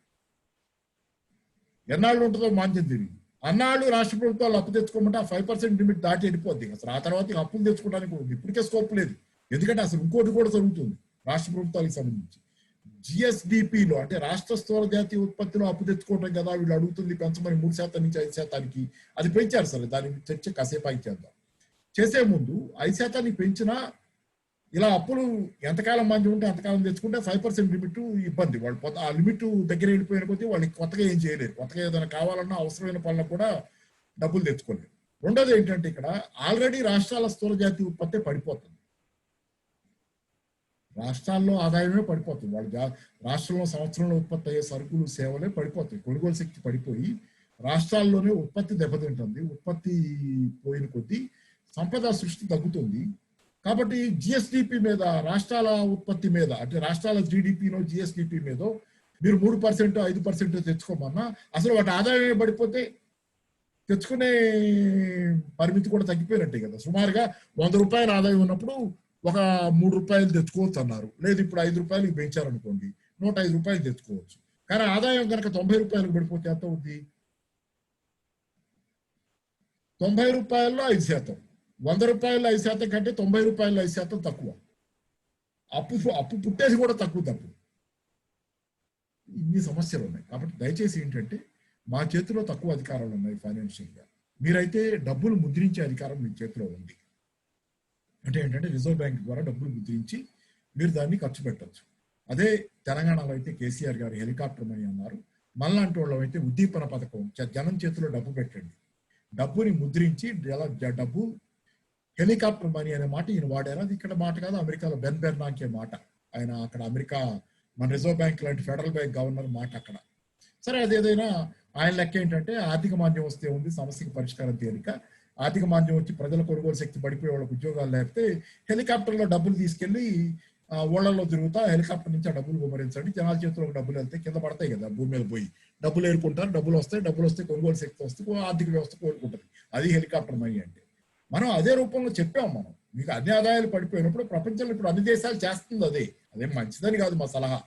కాకపోతే ప్రపంచంలో అన్ని దేశాలు ఇప్పుడు చేసింది అదే. అమెరికా చేస్తుంది ఏంటి, డబ్బులు ముద్ర కొట్టి ఈ సర్క్యులేషన్ లో పెడుతుంది, ప్రజా ఆదాయాలు పడిపోయి ఉద్యోగాలు పడిపోతాయి. యూరోప్ లో చేస్తుంది ఏంటి, అదే చేస్తున్నారు. ప్రతి దేశం, ఆఖరికి చైనా కూడా ఉద్దీపన పథకం ఇచ్చుకుంది. కానీ భారతదేశంలో 20 లక్షల కోట్ల ఉద్దీపన ప్యాకేజ్ పేరుతో మీరు ఇచ్చింది అప్పులు ఇస్తామనే కదా. మీడియం అండ్ స్మాల్ ఎంటర్ప్రైజెస్ 3 లక్షల కోట్లు అప్పిస్తాం తీసుకోండి, లేకపోతే రైతులకు ఇంత అప్పిస్తాం తీసుకోండి. ఈ ఉద్దీపన పథకం మీరు ఇచ్చింది మొత్తం ఎవరికి డబ్బులు వచ్చేది కదా. 500 3 నెలలు ఇచ్చారు. అది 500 చొప్పున 1500 ఇచ్చారు 3 నెలల కాలం. ఎంత అడిగాం అసలు మనం? 7,500 ఇవ్వమని అడిగాం నెల. మనం అడగటం కాదు, కమ్యూనిస్టులు కాంగ్రెస్ వాళ్ళు అడిగారు. కాంగ్రెస్ వాళ్ళే కాదు, అసలు పారిశ్రామికవేత్తలు కూడా, కాన్ఫెడరేషన్ ఆఫ్ ఇండియన్ ఇండస్ట్రీ, భారతదేశ పారిశ్రామికవేత్తల సమాఖ్య వాళ్లే చెప్పారు, పారిశ్రామికవేత్తలకు చెప్పారు, జనానికి దయచేసి ఒక్కొక్కళ్ళ అకౌంట్ లో 5,000 7,500 వాళ్ళు చెప్పారు. ఏది దారిద్ర్య రేఖ దిగువన ఉన్న కుటుంబాలకు ఆ డబ్బులు వేయండి 7,500 దాకా చెప్పినట్టున్నారు వాళ్ళు. అదే బడుగు బలహీన వర్గాలు అయితే SC, ST, BC లాంటి వాళ్ళకైతే 10,000 వేయండి నెలకని చెప్పారు. ఎవరు చెప్పినా పెడచెవిన పెట్టి ఫిస్కల్ డెఫిసిట్ ఏదైతే ద్రవ్యలోటు అనే దానికి ఖర్చు ఎక్కువ పెట్టకూడదు అనే దానికి లోబడి ఇది ఎందుకు లోపడుతున్నారు దీనికి? ఈ కారణం చేతనే అప్పులు తేవటానికి వాళ్ళు వెనకాడతారు. సరే ముద్రించినంత ముద్రించి మిగతా అప్పు తేవాలన్నా వాళ్ళు ముద్రిస్తా ఈ ద్రవ్యలోటు పెరుగుతాము. ద్రవ్యలోటు పెరిగితే జరిగే ఒక ప్రమాదం వీళ్ళు చెప్పేది ఏంటంటే సైద్ధాంతికంగా ద్రవ్యోల్బణం పెరుగుతాయి. డబ్బును ఎక్కువగా ముద్రించి కనుక అలా గనక జనాల్లోకి వదిలితే డబ్బు ముద్రణ పెరిగిన కొద్దీ సరఫరా పెరిగి కాగితం కరెన్సీది సరఫరా పెరిగిన కాగితం విలువ పడిపోద్ది కాబట్టి ఎక్కడ పడితే అక్కడ డబ్బులు నోట్ల కట్టలు కనపడితే డబ్బులు విలువ పడిపోద్ది కాబట్టి కరెన్సీ చలామణి పెరిగితే కనుక దాని విలువ పడిపోతే అది ద్రవ్యోల్బణంగా మారుద్ది, అంటే ధరలు పెరుగుతాయి. కాబట్టి కరెన్సీ చలామణి పెరగకూడదు. ఇది ఫిస్కల్ డెఫిసిట్ అండి. అంటే ఆదాయం కంటే ఖర్చు ఎక్కువ ఉంటే, ఆదాయం కంటే ఖర్చు ఎక్కువ ఉండాలంటే ఏం చేయాలి? కేంద్ర ప్రభుత్వ ఆదాయం ఉందనుకోండి, మన ఆదాయం కంటే అది ఖర్చు ఒక 5 రూపాయలు ఎక్కువ పెట్టాలంటే 100 రూపాయల ఆదాయం ఉంటే కేంద్ర ప్రభుత్వానికి ఒక 5 రూపాయలు ఖర్చు ఎక్కువ పెడితే ఏంటి? అది పరిమితి 3% దాకా, దానికి కూడా 3% 3 ఏదో ఉంది చిల్లర, అంత దాటి ఖర్చు పెట్టకూడదు. 100 రూపాయల ఆదాయం ఉంటే 103 రూపాయల కంటే 103 రూపాయల 50 పైసల కంటే ఎక్కువ ఖర్చు పెట్టకూడదు అనే పరిమితి ఉంది. ఎందుకంటే ఆ 3 రూపాయల వరకు కూడా ఏంటంటే అది కూడా తగ్గించుకుంటూ రావాలి. చివరికి ఎప్పుడో లక్ష్యం పెట్టుకున్నారు ఫైనాన్షియల్, అదే 22 సంవత్సరానికి ఏదో 0 ఫిస్కల్ డే అంటే ద్రవ్యలోటు. 0 ద్రవ్యలోటు అంటే 100 రూపాయల ఆదాయం ఉంటే ఖర్చు కూడా 100 రూపాయలు ఉండాలి, అంతకంటే ఎక్కువ ఉండకూడదు. కానీ ఇక్కడ ప్రాబ్లం ఏంటంటే మనం చెబుతుంది, మీరు ద్రవ్యలోటు పెరిగితే అంటే 100 రూపాయల ఆదాయం ఉంటే 103 రూపాయలు ఖర్చు, 3 రూపాయలు అదనంగా మీరు ఖర్చు పెడితే అది ఉత్పత్తి అయిన సంపద కంటే మీ ఖర్చు ఎక్కువ ఉంది కాబట్టి డబ్బుల చలామణి పెరిగి ధరలు పెరుగుతాయి అనేది కారణంగా చెబుతున్నాను. ఇది అబద్ధం. ఈ కారణం అబద్ధం. ఎందుకంటే దానికి 2 చెబుతారు. ఒకటి ఏంటంటే ఈ కారణం వెనక దాచిపెడుతున్న వీళ్ళు నిజం ఏంటంటే ఇది కావాల్సింది భారత ప్రజలకు ధరలు పెరుగుతాయనే భయం నుంచి వీళ్ళు ఆ కారణం చెబుతున్నారు. మార్కెట్లో ధరలు పెరిగిపోతే ప్రజలు సఫర్ అవుతారనే కారణం. కానీ అది కాదు అసలు కారణం. అసలు కారణం ఏంటంటే రిజర్వ్ బ్యాంక్ అనేది ఉంది. రిజర్వ్ బ్యాంక్ మ్యాండేట్ అంటే రిజర్వ్ బ్యాంక్ ప్రధానంగా చేయాల్సిన పనులుగా దానికి ఉన్న ఆదేశాల్లో ఏంటంటే ద్రవ్యోల్బణాన్ని కట్టడి చేయడం దానికి ఉన్న ఆదేశం. ఈ రిజర్వ్ బ్యాంక్ ద్రవ్యోల్బణాన్ని కట్టడి చేయడం ఆదేశంగా ఎందుకు పెట్టుకుంది? కేంద్ర ప్రభుత్వం ద్రవ్యలోటును అదుపు చేసి ద్రవ్యోల్బణం పెరగకుండా ఎందుకు లక్ష్యంగా పెట్టుకుంది? ఈ రెండింటి మధ్య లింక్ ఒకటే. ఈ రెండింటి మధ్య లింక్ ఏంటంటే అంతర్జాతీయ ద్రవ్య సంస్థలు. ఎక్కడి నుంచి అయితే మనం అప్పు తెచ్చుకున్నామో IMFలు, ప్రపంచ బ్యాంకులు సంస్కరణల పేరిట విధించిన షరతులలో భాగమే మీ ఆదాయం కంటే మీరు డబ్బు ఎక్కువ ఖర్చు పెట్టద్దు. ఎందుకంటే అది ఒకటి వీళ్ళ ఆదాయం కంటే వీళ్ళు డబ్బు కనుక ఎక్కువ ఖర్చు పెట్టడం మొదలు పెడితే వాళ్ళు మనం తెచ్చుకున్న అప్పులు మనం తీర్చలేము. అంటే మీరు కడుపు కాల్చుకునైనా మీరు తీసుకున్న డబ్బులు మాకు కట్టేయండి, మీ ఆదాయం కంటే మీ ఖర్చు తక్కువ ఉంటేనే మాకు డబ్బులు కట్టగలరు, కాబట్టి మీరు కడుపు కాల్చుకొని మా డబ్బులు కట్టండి, ప్రభుత్వ ఉద్యోగులను రిక్రూట్ చేయకండి, ఆ రకంగా పొదుపు చేయండి, ప్రజలకు ఇచ్చే సంక్షేమ పథకాలను కోత పెట్టండి, ఆ రకంగా పొదుపు చేయండి, ఆ డబ్బులు మాకు కట్టండి. ఇది ద్రవ్యలోటు ఎందుకు తగ్గాలంటే భారతదేశ ప్రజలకు ధరలు పెరుగుతాయని కాదు, మిగిల్చిన డబ్బులు వాళ్ళ దగ్గర తెచ్చిన అప్పు పట్టడం కోసం ఆ పరిమితి పెట్టారు. దీన్ని పొదుపు చర్యలు అంటారు, లేకపోతే ఆస్టిరిటీ చర్యలు అంటారు. ఈ ప్రపంచంలో అప్పులు తెచ్చుకున్న దేశాలన్నింటి మీద వాళ్ళు విధించిన షరతు. రెండో కారణం ఏంటంటే ఇక్కడ ఎందుకు పెరగకూడదు ద్రవ్యోల్బణం అనే దానికి ఇంకో కారణం ఏంటంటే ఇంకో కారణం ఫైనాన్స్ పెట్టుబడులు, అంతర్జాతీయ ఫైనాన్స్ పెట్టుబడులు. అంటే ఏంటంటే ఫైనాన్స్ పెట్టుబడులు అంటే మన షేర్ మార్కెట్లోకి వచ్చే పెట్టుబడుల లాంటి. షేర్ మార్కెట్లోకి వచ్చే పెట్టుబడులు ఉత్పత్తి ఏం చెయ్యవు. విదేశీ పెట్టుబడిదారులు, మదుపుదారులు వచ్చి షేర్ మార్కెట్లో పెట్టుబడి పెడతారు, లాభాలు వస్తే కొల్లగొట్టుకుని తీసుకెళ్ళిపోతారు. పెట్టుబడి ఉండదు, పెట్టుబడి ఉంటుంది, డబ్బుగా మారుద్ది. మధ్యలో ఏ ఉత్పత్తి జరగదు, దీనిలో ఉపాధి కల్పన ఉండదు, ఉత్పత్తి జరగదు. ప్యాకెట్ లాంటిది. ఇదొక జూదం, షేర్ మార్కెట్ జూదంలో పెట్టుబడి పెట్టి డబ్బులు తీసుకెళ్తారు. వాళ్ళు డబ్బులు తెచ్చేటప్పుడు ఎలా తెస్తారు? విదేశీ పెట్టుబడిదారులు ఆ డబ్బుని వాళ్ళు డాలర్లలోనో వాళ్ళ దేశ కరెన్సీలో తెస్తారు. కానీ తెచ్చినప్పుడు ఇక్కడ షేర్ మార్కెట్లో వాళ్ళు ఎట్లా పెట్టుబడి పెట్టాలి? మన షేర్ మార్కెట్లో రూపాయల్లోనే షేర్లు అమ్ముతారు. కాబట్టి వాళ్ళు తెచ్చిన డాలర్లు వాళ్ళ కరెన్సీను మన బ్యాంకుల్లో మార్చుకొని రూపాయలుగా మార్చుకొని ఇక్కడ పెట్టుబడి పెడతారు. పెట్టుబడి పెట్టినప్పుడు రూపాయి విలువ కనుక తగ్గితే, ద్రవ్యోల్బణం పెరగని పేరుతో ఎక్కువ రూపాయలు ముద్రించి రూపాయి విలువ తగ్గితే భారత ప్రజలకి ధరలు పెరగటం రూపంలో నష్టం పక్కన పెడితే అది మనకు అసలు సమస్యగా వీళ్ళు చెప్తున్నా అది కాదు. వీళ్ళకి ఆ రూపాయి విలువ కనుక తగ్గితే ఏంటంటే వీళ్ళకి వచ్చే లాభాల విలువ పడిపోతుంది. ఎందుకంటే రూపాయి విలువ అంతకుముందు 100 రూపాయలు అంటే ఇంత వాల్యూ ఉందనుకుంటే దాని వాల్యూ పడిపోతే 100 రూపాయలకి దాని వాల్యూ 110 రూపాయలు. అంటే 100 రూపాయలకి 1 కిలో పంచదార 100 రూపాయలు ఉదాహరణ చెబుతాం. 100 రూపాయలు అనుకోండి. ఇప్పుడు అది 110 రూపాయలు పెరిగితే రూపాయి విలువ పడిపోయినట్టు. ఎక్కువ రూపాయలు ఇస్తే కానీ రూపాయి విలువ పడిపోబట్టే కదా ఎక్కువ రూపాయలు ఇస్తే కానీ ఆ 100 రూపాయలు ఆ కిలో పంచదార రాంది. అలా కనుక పడిపోతే ఏమవుతుందంటే విదేశస్తులు వాళ్ళ కరెన్సీని రూపాయల్లోకి మార్చి పెట్టుబడి పెట్టారు కాబట్టి రూపాయి విలువ పడిపోతే వాళ్ళ పెట్టుబడుల విలువ పడిపోద్ది. లాభాలు వస్తే వాటిల్లో లాభాల శాతం కూడా తగ్గుతుంది. వాళ్ళు తిరిగి బ్యాక్ కన్వర్ట్ చేసుకున్నప్పుడు వాళ్ళ కరెన్సీలోకి వెళ్ళిపోయేటప్పుడు ఇక్కడ అమ్ముకున్న షేర్లు తక్కువ లాభాలు వస్తాయి. రూపాయి విలువ స్థిరంగా ఉంటేనే వాళ్ళ లాభాలు కూడా బాగా ఎంత వచ్చినాయో అంత మిగులుతీ, పెట్టుబడులు కూడా సేఫ్ ఉంటాయి. దీనికోసం షేర్ మార్కెట్ల కోసం మనం ఎక్కువ ఖర్చు పెట్టకూడదు. మన ప్రభుత్వం మన ప్రజలు ఎంత కష్టపడుతున్నా ఎంత ఇబ్బంది పడుతున్నా వీళ్ళ నానా రకాలుగా మార్చైనా వీళ్ళ సంక్షేమ పథకాల మీద కోత పెట్టైనా వీళ్ళ బతుకుని బలిపెట్టైనా వీళ్ళకి ఉద్యోగాలు లేకపోయినా ప్రభుత్వ ఉద్యోగాల్లో కోత పెట్టైనా విఆర్ఎస్ ఇచ్చైనా పొదుపు చేయాలి. ప్రపంచంలో చాలా దేశాల సెంట్రల్ బ్యాంకులు మ్యాండేట్ ఇది ద్రవ్యోల్బణం పెరగకూడదు. ఎందుకంటే ఈ అప్పులు తెచ్చుకునేందుకు షరతు అది. గ్రీస్ దేశంలో జరిగింది ఇది. ఈ పొదుపు చర్యలు విపరీతంగా అమలు చేసి అప్పులు కట్టడం కోసం అప్పుల పాలై ప్రజలు తిరగబడ్డారు. అక్కడ అన్ని రకాలుగా మాడిపోయి ప్రజలు ప్రభుత్వం డబ్బులు ఖర్చు పెట్టక అప్పులు కడతా పోయి సకల విధాల తిరగబడి ఇదైన తర్వాత వామపక్షం అధికారంలోకి వచ్చింది. సిర్జా పార్టీ రూపంలో ఓడిపోయింది కానీ మళ్ళీ ఖచ్చితంగా భవిష్యత్తు అట్లాంటి వాటిది అక్కడ కూడా. చాలా దేశాల్లో మితవాదుల అధికారంలోకి వచ్చారు. కొద్దిపాటి గ్రీస్ లాంటివి ముందు కాలం పెట్టుకుని వామపక్షాలు, అది వేరే విషయం. ఇది ఎందుకని కాబట్టి ఏంటి ప్రధానంగా వీళ్ళ అంతర్జాతీయ ద్రవ్య సంస్థల ఆదేశాల మేరకు నడుచుకుంటా కొత్తగా వీళ్ళు డబ్బులు ముద్రేయడానికి కానీ దేశ ప్రజల ఖర్చు పెట్టడానికి కానీ ఇక సిద్ధంగా లేరు.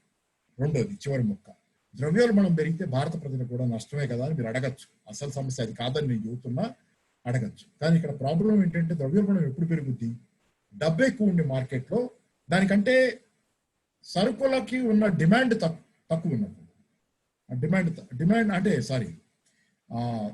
సరుకులు తక్కువ ఉండే మార్కెట్లో డబ్బు చలామణి ఎక్కువ ఉన్నప్పుడు, అంటే తక్కువ డబ్బు ఎక్కువ సరుకుల్ని కొనడానికి మార్కెట్లోకి వెళ్ళింది. అంటే ఒక రకంగా మన అందరి దగ్గర బాగా డబ్బులు ఉన్నాయి అనుకోండి, మనం ఒకే సరుకు మనం కావాలనుకున్నాం, నీకంటే నేను ఎక్కువ ఇస్తా, వేలం పాటలాగా నేను ఎక్కువ ఇస్తాను పట్టాం కదా, మనకు బాగా అవసరం అయితే అప్పుడు ధర పెరుగుద్ది. అంతే కదా, డబ్బు చలామణి ఎక్కువ ఉండి మార్కెట్లో సరుకు తక్కువ ఉంటే ధర పెరుగుద్ది. కానీ ఈరోజు సమస్య ఏంటి? భారతదేశంలోనైనా డబ్బు చలామణి ఎక్కువ ఉంటాం కాదు, ప్రజల కొనుగోలు శక్తి ఎక్కువ ఉండి వాళ్ళ చేతిలో డబ్బు ఎక్కువ ఉంటాం కాదు సమస్య, అది పడిపోయింది. అసలు సమస్య ఏంటంటే ప్రజల కొనుగోలు శక్తి పడిపోయింది, డిమాండ్ తక్కువ ఉంది, ప్రజల చేతిలో డబ్బు లేదు, అది సమస్య. రెండో పక్క మార్కెట్లో సరుకులకేం కొరత లేదు. ఈ రోజు దేశంలో పరిశ్రమలు పోయిన సంవత్సరం నుంచే ఇప్పుడు ఇంకా పడిపోయి ఉంటుంది. పోయిన సంవత్సరం 2018 ఆగస్టు సెప్టెంబర్ నాటికే దేశంలో పరిశ్రమలు 100 యూనిట్లు 100 సరుకులు ఉత్పత్తి చేయగలిగిన పరిశ్రమ, 100 కార్లు ఉత్పత్తి చేయగల పరిశ్రమ 60 కార్లు 70 కార్లు 69.1, అంటే సుమారుగా 70 ఉత్పత్తి చేస్తుంది. ఎందుకంటే ఆ పై 30 ఉత్పత్తి చేసిన అది అమ్ముకోలేక అంత మేరకు ఉత్పత్తి ఆపేసుకుంది. ఏంటంటే ఉత్పత్తి కెపాసిటీ ఉంది, ఉత్పత్తి చేయగలరు, మార్కెట్లో డిమాండ్ లేక వాళ్ళు ఉత్పత్తి చేయటం. అంటే ఇక్కడ ప్రాబ్లం ఎక్కడ ఉంది? ప్రజల కొనుగోలు శక్తిలో ఉంది, ప్రజల చేతిలో డబ్బు లేకపోవటంలో ఉంది. అంటే డిమాండ్ సైడ్ ఉంది, సప్లై సైడ్ లేదు. సరుకు సప్లై తక్కువ ఉండి డిమాండ్ ఎక్కువ ఉంటే ధర పెరుగుద్ది. కానీ ఇప్పుడు ప్రాబ్లం ఇట్లేదు, సప్లైలో లేదు. సప్లై ఎప్పుడైనా పెరుగుద్ది, సప్లై ఆల్రెడీ చేయడానికి వాళ్ళు ఈగరగా ఉన్నారు. అందుకే ఉద్దీపన పథకమైన పారిశ్రామికవేత్తలు అడుగుతున్నారు, మేము అమ్ముకుంటాం బాబు, ప్రజల చేతిలో డబ్బు ఉన్నాము. పారిశ్రామికవేత్తలు అందరూ అడుగుతున్నారు, యాషోజాబ్ గారి వీళ్ళంతా. కానీ ఇటు పక్క నుంచి ఉద్దీపన, ఇటు పక్క డబ్బు లేదు ప్రజల దగ్గర. ఈ డబ్బు ఇస్తే మీకు ద్రవ్యోల్బణం ఏం పెరగదు, ఎందుకంటే ఎక్కువ డబ్బు తక్కువ సరుకు వెంట పడితేనే కదా ద్రవ్యోల్బణం పెరిగేది. అసలు డబ్బు లేనప్పుడు ఈ రెండు బ్యాలెన్స్ అవుతుంది. రెండో ప్రపంచ యుద్ధ కాలంలో జరిగింది అదే. మోడీ గారు స్వయంగా 20 లక్షల కోట్ల ప్యాకేజీ ప్రకటించే ముందు కాలంలోనే వచ్చి టీవీలో చెప్పిపోయారు. ఏమని? రెండో ప్రపంచ యుద్ధ కాలం నాటి మా పరిస్థితులు వచ్చేసి మాంద్యం ఇవన్నీ చెప్పిపోయారు కదా. మొదటి ప్రపంచ యుద్ధం రెండో ప్రపంచ యుద్ధ కాలం లాగా మాంద్యం ఆర్థిక పరిస్థితి అయిపోయింది అది. అయితే నేను చెప్పేది ఒకటి, ఆ రోజు చేసిన చర్యలు ఈ రోజు మీరు ఎందుకు చేయట్లా? ప్రభుత్వాలు చేసినాయి. ఆ రోజు ప్రభుత్వాలు ఏం చేసినాయి? ఆ రోజు ప్రభుత్వాలు డబ్బు ముద్ర కొట్టి విపరీతంగా చలామణిలోకి తెచ్చినాయి. కానీ ఈ రోజు ఎవరు చేయట్లా ప్రభుత్వాలు, చాలా దేశాలు పెట్టుబడిదారీ ప్రభుత్వాలు చేయట్లా. ఎందుకంటే వాళ్ళకి షేర్ మార్కెట్లను కాపాడటం ప్రధానమైంది. అందుకనే షేర్ మార్కెట్ల ప్రయోజనాలకి ఈరోజు పారిశ్రామిక ఉత్పత్తిదారుల ప్రయోజనాలకు కూడా వైరుధ్యం ఉంది ప్రపంచంలో. పారిశ్రామిక ఉత్పత్తిదారులు ఉద్దీపన ఇవ్వాలనే అడుగుతున్నారు. ఎందుకంటే ప్రజల చేతిలో సరుకు ఉంటేనే, ప్రజల చేతిలో డబ్బు ఉంటేనే వాళ్ళు సరుకు అమ్ముకోగలరు. కానీ షేర్ మార్కెట్లో అలా కాదు. ప్రజల చేతిలో డబ్బు ఉంటే, ద్రవ్యోల్బణం పెరిగితే, దాని విలువ పడిపోతే మా లాభాలు తగ్గుతాయని వాళ్ళ లెక్క. అందుకని ఈరోజు జిఎస్టీ పరిహారాన్ని 2 ముక్కలు చేసి యాక్ట్ ఆఫ్ గాడ్గా చెప్పారు, మీకు ఆ డబ్బు మేము ముద్రేసి ఇచ్చేది లేదు, కరాఖండిగా 97,000 కోట్లు మా లోపం వల్ల జరిగింది కాబట్టి అంత మేరకు అప్పిప్పిస్తాం, అది మా పూచితో ఆ రిజర్వ్ బ్యాంక్ దగ్గర తెచ్చిస్తాం, ప్లస్ అదేంటంటే మేమే చెల్లించుకుంటాం. ఆ సెస్ కాలాన్ని పెంచి 22 నుంచి. కానీ మిగతా 1,37,000 కోట్లు మా తప్పు కాదు, కోవిడ్ మా వస్తుందని మేము ఊహించలేదు కాబట్టి, అది యాక్ట్ ఆఫ్ గాడ్, మా తప్పు కాదు కాబట్టి మీ చావు మీరు చావండి. ఆ డబ్బులు కావాలనుకుంటే మొత్తం డబ్బులు ఆ 2,35,000 కోట్లు మీరు డైరెక్ట్ వెళ్ళి మార్కెట్లో మీరు తెచ్చుకోండి, నాకేం సంబంధం లేదు. ఇది అంటే రాజ్యాంగ విరుద్ధం, నైతిక విరుద్ధం, సర్వరకాల హానికరం. నేను చెప్పా కదా, ఒకటి నైతికమైంది, రెండోది రాజ్యాంగబద్ధమైంది. ఏ రకంగాను వెసలుబాటు పరంగాను, సౌలభ్య పరంగాను, రాజ్యాంగ పరంగాను 2 రకాల తప్పి. వాళ్ళు తెస్తే ఉన్న సౌకర్యాలు చాలా ఉన్నాయి కేంద్ర ప్రభుత్వం తెస్తే, కానీ వాళ్ళు అంతర్జాతీయ జాతీయవాద పార్టీ, దేశభక్తి గురించి చెప్పే పార్టీ, అంతర్జాతీయ ద్రవ్య సంస్థలకి లోబడి ఈరోజు చేస్తున్న ప్రైవేటీకరణలు మొత్తం దానిలో భాగమే. ఎఫ్ఆర్బిఎం లిమిట్ పెంచమని నెలల తరబడి అడిగిన తర్వాత 3% చెప్పా కదా ఇందాక, రాష్ట్ర ప్రభుత్వాలకి తమ స్థూల జాతీయ ఉత్పత్తిలో 3% అప్పు తెచ్చుకునే అవకాశం ఉండేది. దాన్ని 5% పెంచమని రాష్ట్ర ప్రభుత్వాలు కోవిడ్ కాలంలో ఎంతో కాలం అడిగిన తర్వాత చివరికి 5% పెంచారు, కానీ షరతులు పెట్టి పెంచారు. ఈ షరతులు వాళ్ళకి ఎక్కడి నుంచి వచ్చినాయి? కేంద్ర ప్రభుత్వానికి వరల్డ్ బ్యాంక్ ఆదేశిస్తాం, IMF ఆదేశిస్తాం. ఏ షరతులు అయ్యి? కరెంటుని ప్రైవేటీకరించాలి, విద్యుత్ రంగాన్ని మీటర్లు పెట్టేది, ఛార్జీల వసూలు పెంచండి, రైతులకు కూడా ఉచితంగా ఇవ్వద్దని. దాని అర్థం సారాంశం అదే. ఆ షరతులు పెట్టారు. రెండోది ఏంటి? యూజర్ ఛార్జీలు వసూలు చేయండి. హానికరమని 2 యువతల ఉదాహరణ. అది ప్రైవేటీకరణ చేయండి. అంటే ఏంటంటే నగర ప్రాంతాల్లో మౌలిక సదుపాయాలు, చెత్త తీసుకెళ్లే ఉంటాయి కదా, ఇంటికి వచ్చి చెత్త కలెక్ట్ చేసుకెళ్తారు కదా, లేకపోతే ఇతరత్ర ఏ మౌలిక సదుపాయాలు కల్పించిన నగర ప్రాంతాల మీద వాటిల్లో యూజర్ ఛార్జీలు, ఇంతకుముందు చంద్రబాబు గారు చేసిన ప్రయత్నం, యూజర్ ఛార్జీలు వసూలు చేయండి. అంటే నగర ప్రాంతాల్లో జనం బతికే సౌలభ్యం లేదు. సామాన్య ప్రజలు వాళ్ళు ప్రధానికి ఛార్జీలు కడతా పోతే వాళ్ళకున్న డబ్బుల్లో వాళ్ళు ఎంత బతకగలరు? నగర ప్రాంతాలకి అసలు పన్నులే కడతారు, పన్నుల ఆదాయంలో మెయింటైన్ చేసుకోవాలి దాన్ని. ఇంకా వాళ్ళ మీద భారం ఏందని చెప్పి అది ప్రైవేటీకరణ, లేకపోతే డబ్బులు ఎక్కువ వసూలు చేయటం, ఆదాయం పెంచుకోవడం, అప్పులు కట్టడం కోసం కానీ ఏదైనా కానీ. ఇట్లా ఏంటంటే ప్రైవేటీకరణ షరతులు పెట్టి ఆ 2% మేరకు మీరు మిగతా 3% నుంచి 5% దాకా ఇంకా కొత్తగా అదనంగా ₹2 అప్పు తెచ్చుకోవాలంటే మీ షరతులన్నీ పరిపూర్తి చేయాలి. ఒకటి, ఎలక్ట్రిసిటీని ప్రైవేటీకరించాలి, ఛార్జీలు వసూలు చేయండి, అదనపు ఛార్జీలు ఉచితంగా ఇవ్వద్దు, పరోక్షంగా. రెండోది నగరాల్లో యూజర్ ఛార్జీలు. ఇవన్నీ ఆంధ్రప్రదేశ్లో జరుగుతున్న పరిణామాలు అయ్యాయి. అక్కడ వాళ్ళకి గత్యంతరం లేక కేంద్ర ప్రభుత్వానికి షరతుకు ఒప్పుకోకపోతే అప్పు తెచ్చుకునే సౌలభ్యం లేక ఆల్రెడీ అప్పుల పాలై ఉంది రాష్ట్రం గత ప్రభుత్వం కాలంలోనే. ఈ ప్రభుత్వం వచ్చినాక కొంత కొద్దిగా అయింది. ఏంటంటే ఆ సంక్షేమ పథకాలు దీంతో అప్పు ఇప్పుడు 3 లక్షల కోట్లు దాటిపోయినాక కొత్తగా అప్పు తెచ్చుకునే లిమిట్స్ కూడా వాళ్ళు దాటిపోతున్నట్టు. కాబట్టి ఏంటంటే ఆ కొత్తగా ₹2 అదనంగా వచ్చినా తెచ్చుకుందాం లేప అని ఆ షరతులు ఒప్పుకొని తెచ్చుకున్నారు. తెలంగాణలో ఈయనేమో కేసీఆర్ గారు ఇప్పుడు దాకా తలవగల దానికి మీద తిరగబడతానే ఉన్నాడు. మరి ఎంతకాలం ఆగలడో చూడాలి. ఈయన ఎంతకాలం కొత్తగా అప్పు తెచ్చుకోకుండా ఆగలడో. ఎలక్ట్రిసిటీని మరి ఉచితంగా ఇవ్వాలి. అక్కడ కూడా వాళ్ళు చెబుతుంది ఏంటంటే ఉచితంగా మీటర్ అయితే పెడతాం, ఎందుకంటే షరతుల ప్రకారం తెస్తున్నాం కాబట్టి కేంద్ర ప్రభుత్వం విధించిన షరతు ఇది. మీటర్ పెడతాం కానీ డబ్బులు మేమే కడతాం, పడే బిల్లు అయితే మేమే కడతాం అని చెబుతున్నారు. అది ముందు కాలంలో వాళ్ళ డబ్బులు ఎలా ఉంటాయి అది వేరే చర్చ, కానీ ఏదైనా కానీ అది ఎందుకంటే ఈరోజు ఈ రకంగా ఏంటంటే ప్రజల మీద భారాలు వేసే దిశగా తీసుకెళ్తున్నారు. ప్రైవేటీకరణ దిశగా ప్రతిదానికి షరతులు.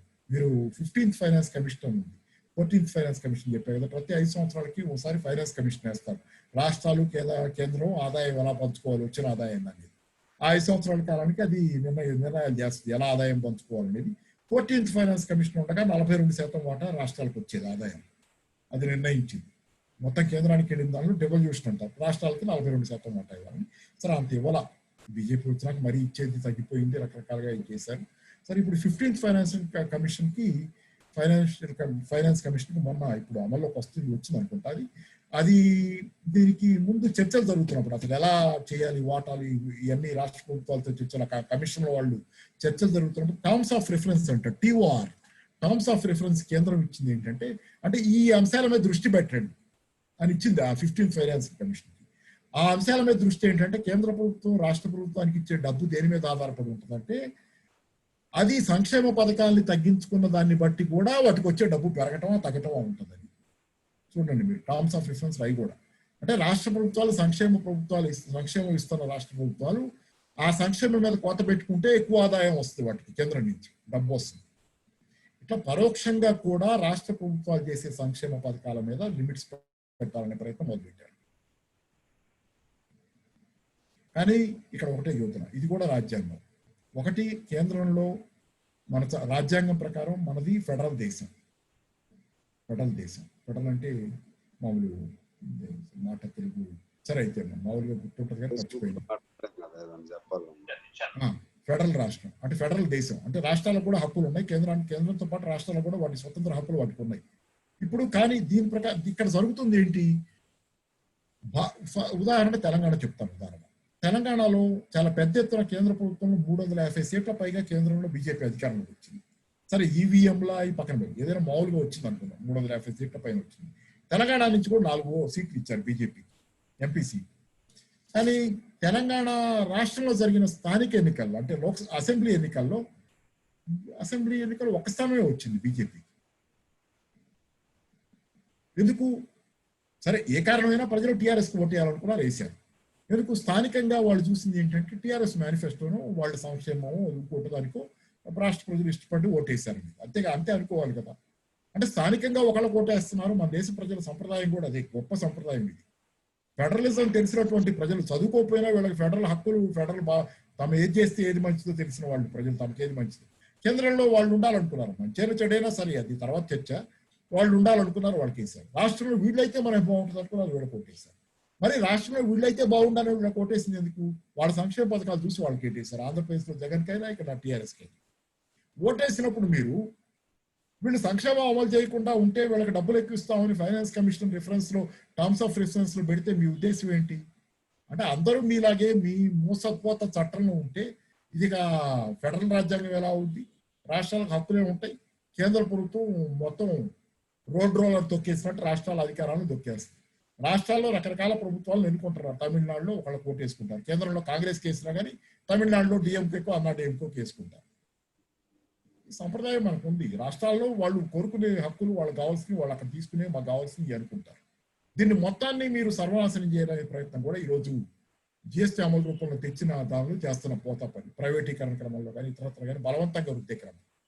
కాబట్టి ఏంటంటే ఈరోజు కేంద్ర ప్రభుత్వం ఓవరాల్ గా చాలా విషయాలు ఎట్టి పరిస్థితుల్లోనూ రాష్ట్రాలకు హక్కులు లేకుండా. కాకపోతే ఒక విషయం వీళ్ళు గమనించుకోవాల్సింది ఏంటంటే చాలా హ్రస్వ దృష్టితో అంటే చాలా దూరదృష్టి లేకుండా తాత్కాలికంగా రాజకీయంగా మాత్రమే ఆలోచిస్తున్నారు తప్పితే ఎక్కువ రాజకీయాలు చేయాలనే ప్రయత్నం చేస్తున్నారు తప్పితే వాస్తవాలకు దూరంగా పోతున్నారు.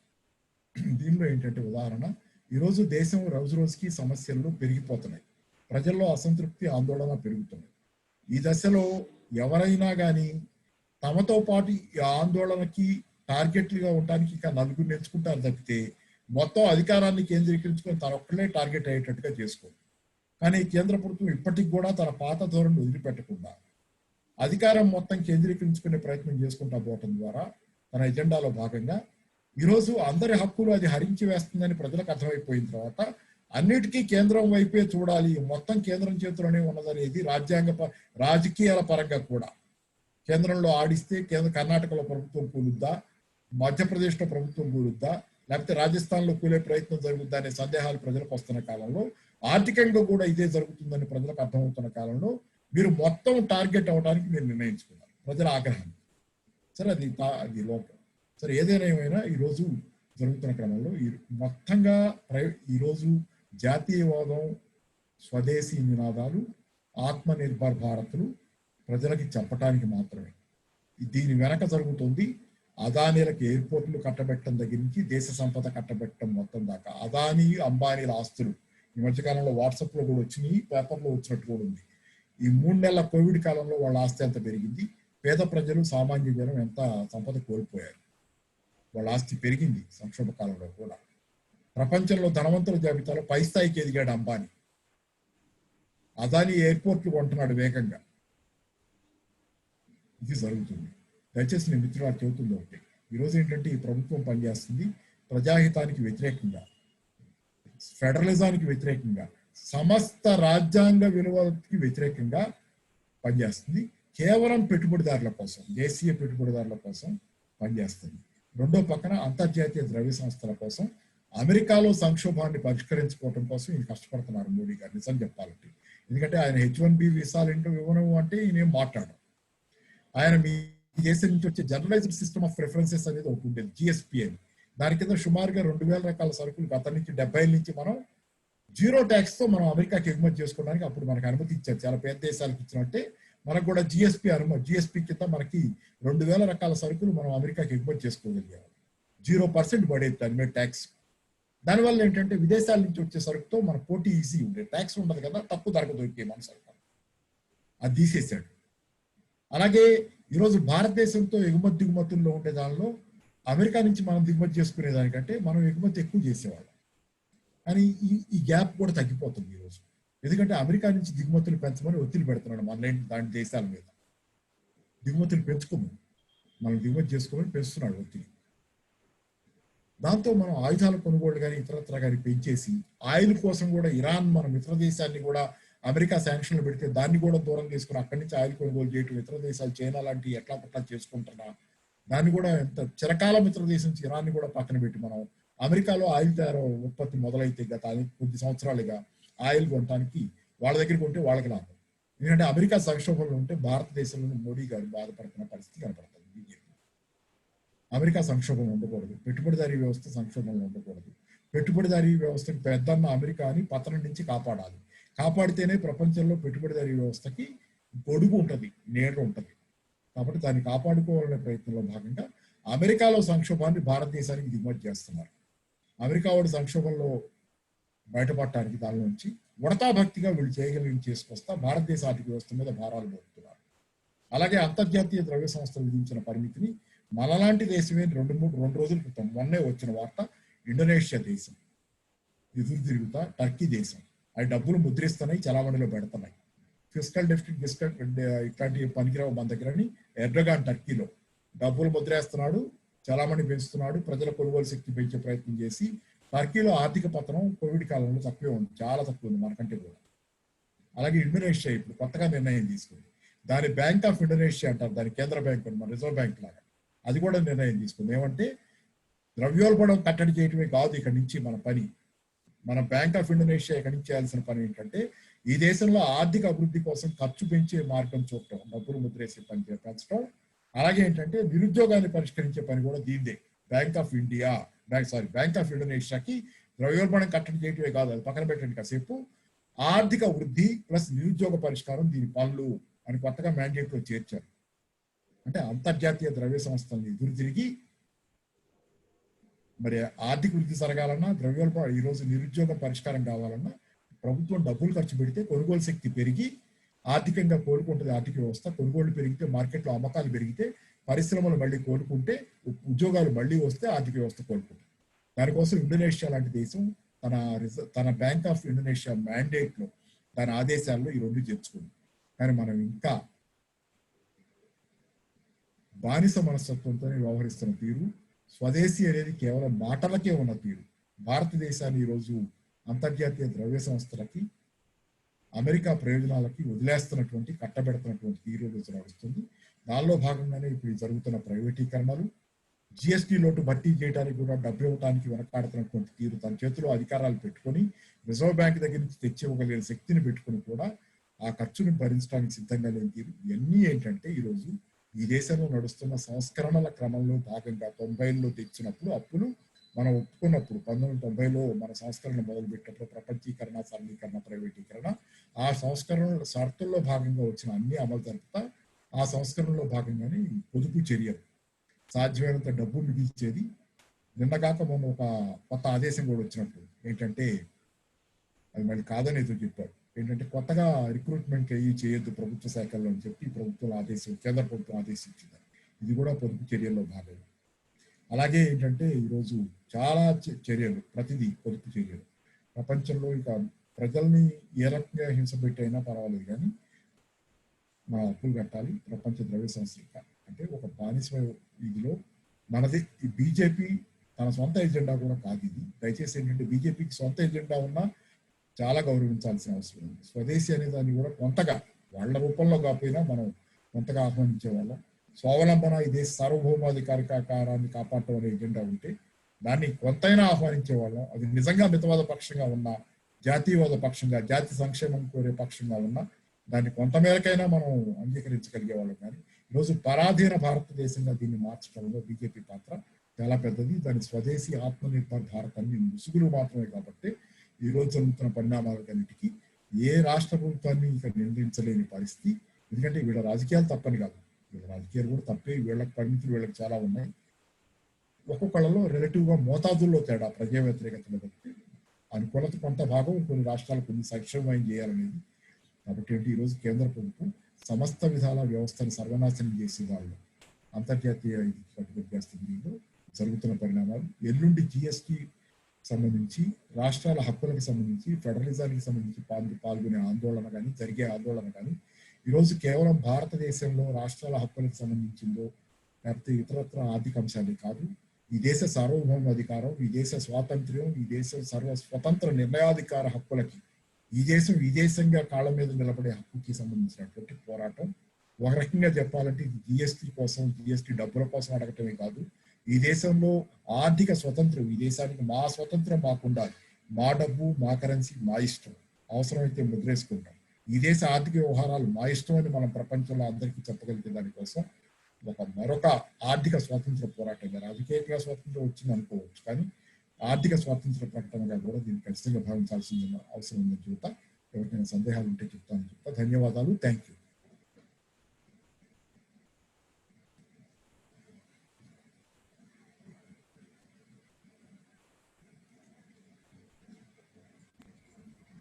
పాపారావు గారు థ్యాంక్స్ అండి. ఒకసారి సాంబశివరావు గారు అన్మ్యూట్ చేసావా? చేశాను.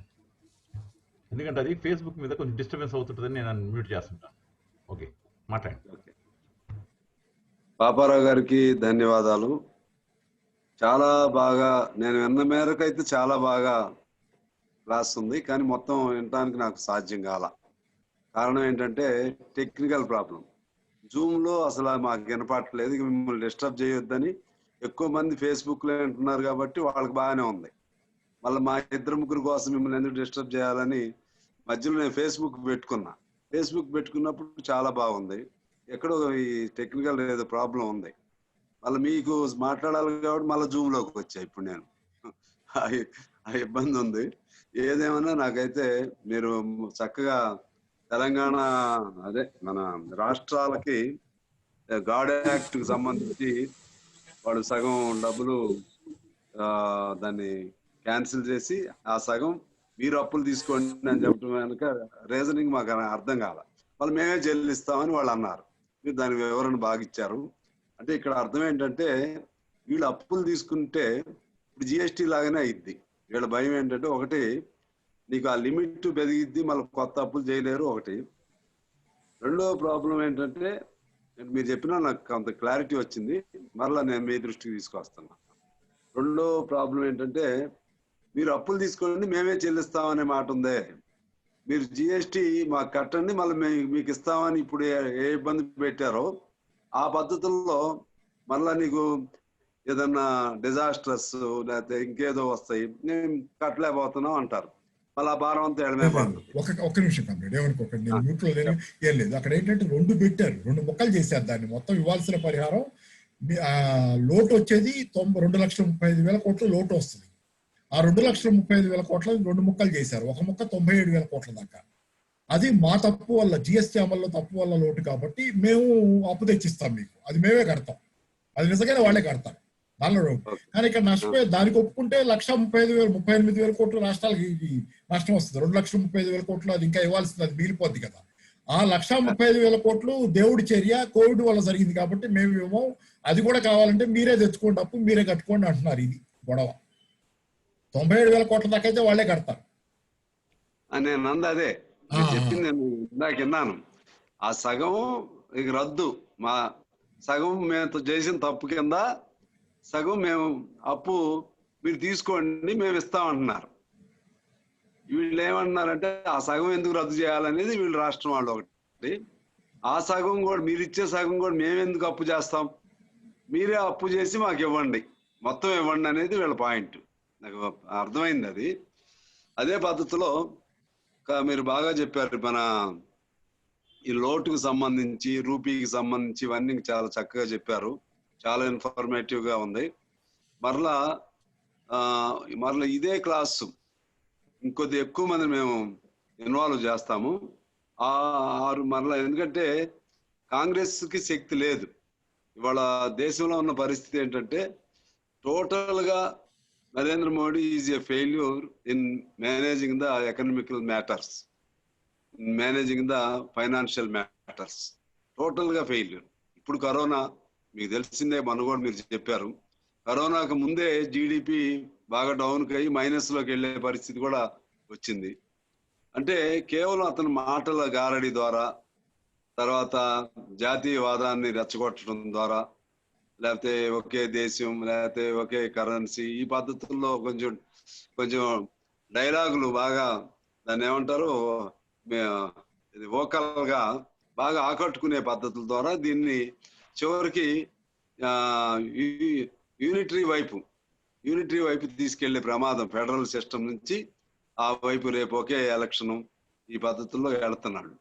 ఈ సందర్భంలో ఆర్థికంగా ప్రజలకు జరుగుతున్నటువంటి ఇబ్బందుల పైన ఆలోచన రేకెత్తకుండా, అదేవిధంగా మొన్న ఇప్పుడు ఈ కరోనా దీనిలో టోటల్ గా నరేంద్ర మోడీ టోటల్ గా ఫెయిల్ అయ్యాడు.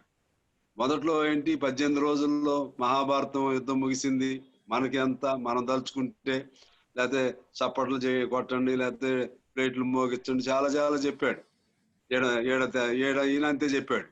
ఈయన కేసీఆర్ ఆ అనే వాళ్ళకి మీకు వస్తుంది కరోనా తెలంగాణకు రావాలని దానికి ఎంత గుండె ధైర్యం, ఇటువంటి ఈయన చెప్పాడు. రేటింగ్లు తీసుకున్నారు. రేటింగ్లో ఆయనకి ఫస్ట్ ర్యాంక్ వచ్చింది, ఈయనకి ఫస్ట్ ర్యాంక్ వచ్చింది. ఇక్కడ ఇవాళ పరిస్థితి ఏంటి, ఇక్కడ టెస్టులు చేయట్లేదు ఇంకా పూర్తిగా. ఇంకా 10-15 రోజుల్లో అమెరికాను దాటుతాం, నెంబర్ 1 పొజిషన్లోకి వచ్చే పరిస్థితి ఉంది. ఇవన్నిటికీ వీళ్ళ అసమర్థమైనటువంటి పరిపాలన. దీన్ని మనం ప్రజల్లోకి తీసుకెళ్ళడం కోసం ఈ ఆర్థిక వ్యవస్థను ఎలా విఫలం చేశారు, భారతదేశం మంచో చెడో కాంగ్రెస్ కాలంలో మనం జీడిపి ఎప్పుడు కూడా 7 to 8%, ఇంకా మాక్సిమం 2 digits కూడా దాటుదని కూడా అనుకున్నాం, ఆశించాం.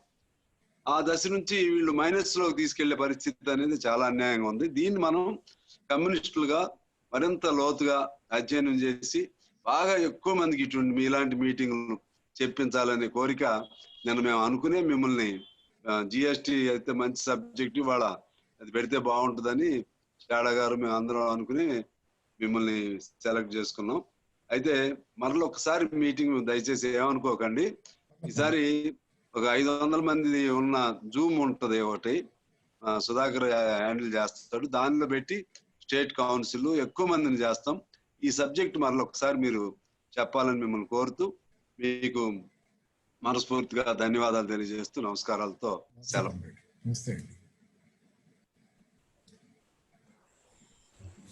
థ్యాంక్ యూ పాపారావు గారు. చాలా మంది మెసేజ్ పెట్టింది ఏంటంటే చాలా బాగుంది క్లాసు, మళ్ళీ ఒక్కసారి కావాలి అని చెప్పారు. ఇంతకు సాంబశివ గారు చెప్పినట్టుగానే మళ్ళీ ఒకసారి మీకు ట్రబుల్ ఇస్తాం.